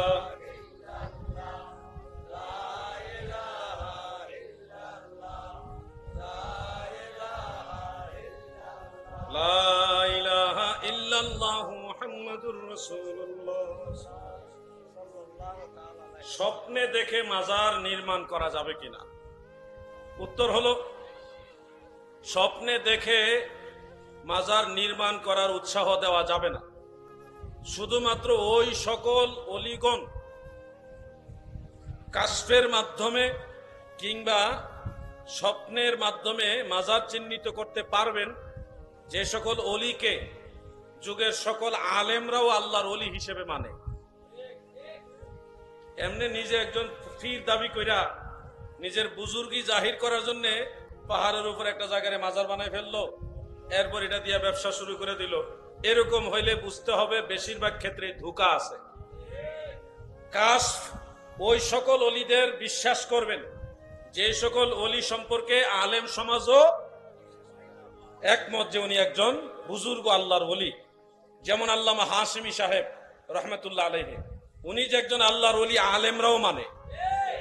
কথা ঠিক আছে ভাই? আমি একজনের নাম বললাম বাস। হঠাৎ করে একজন নিজেকে জাহির করার জন্য একটা জায়গাকে কবর বানাইয়া বা মাজার বানাই ফেললেন, যে এখানে গাউসে পাক আইসা বসছে, এখানে অমুক অলি আইসা বসছে, আমি স্বপ্নে দেখছি। এগুলি বেশিরভাগ ক্ষেত্রেই ভুয়া হয়। এগুলির ক্ষেত্রে আপনারা সচেতন থাকবেন। যদি সর্বজন গ্রাহ্য, সর্বজন মান্যবর বুজুর্গ আল্লাহর ওলি এবং আলেম ওরকম ওলি হয়, উনি যদি বলে যে আমার কাশফে ধরা পড়েছে, আমি আল্লাহ তাআলার তরফ থেকে ইলহাম প্রাপ্ত হয়েছে, এখানে একজন আল্লাহর ওলি আছে বা এখানে একটা মাজার আছে, সেক্ষেত্রে এটা বিশ্বাসযোগ্য। এরকম অনেক ঘটনা আছে। যেমন হযরতে বড় পীর আব্দুল কাদের জিলানী রহমাতুল্লাহ আলাইহির খলিফা, তিনি ভারতবর্ষে এসেছিলেন। এসে উত্তর প্রদেশে ইউপি লাখনৌ জেলার শেষের দিকে ফায়েজাবাদ থেকে সামান্য দূরে হলো অযোধ্যা বা আয়োধ্যা। সেই অযোধ্যায় মসজিদ, বাবরি মসজিদের কাছাকাছি একটা পাহাড়ের পাদদেশে তিনি কাশফের মাধ্যমে, বড় পীর সাহেব হুজুরের খলিফা কাশফের মাধ্যমে হযরতে শীস আলাইহিস সালামের মাজারকে চিহ্নিত করেছেন। পরবর্তী যুগেও অনেক বড় বড় আল্লাহর ওলিরা এই মাজারের সত্যতা স্বীকার করেছেন, যারা স্বীকৃত আল্লাহর ওলি বড় বড় আলেম ছিলেন।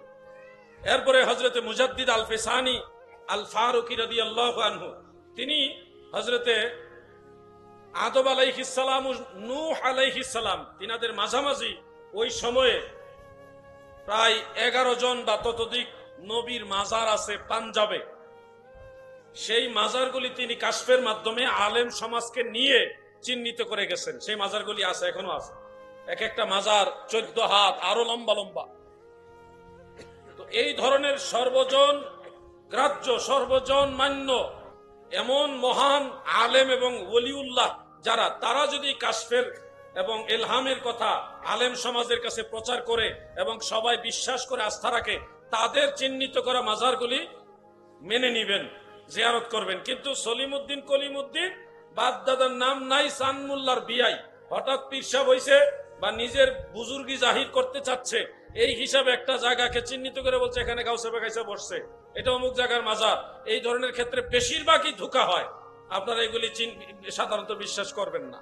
কথা কি বুঝতে পারছেন আপনারা? আল্লাহ আমাদের বোঝার তৌফিক দেন, আমিন। এখন চতুর্দিকে ধোঁকা।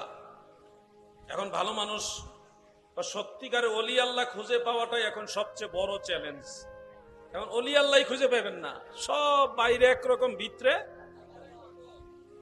খুব কম অলিউল্লাহ আছে এখন, একেবারেই কম। মাজারে মহিলা যাওয়ার গুরুত্ব আছে কি?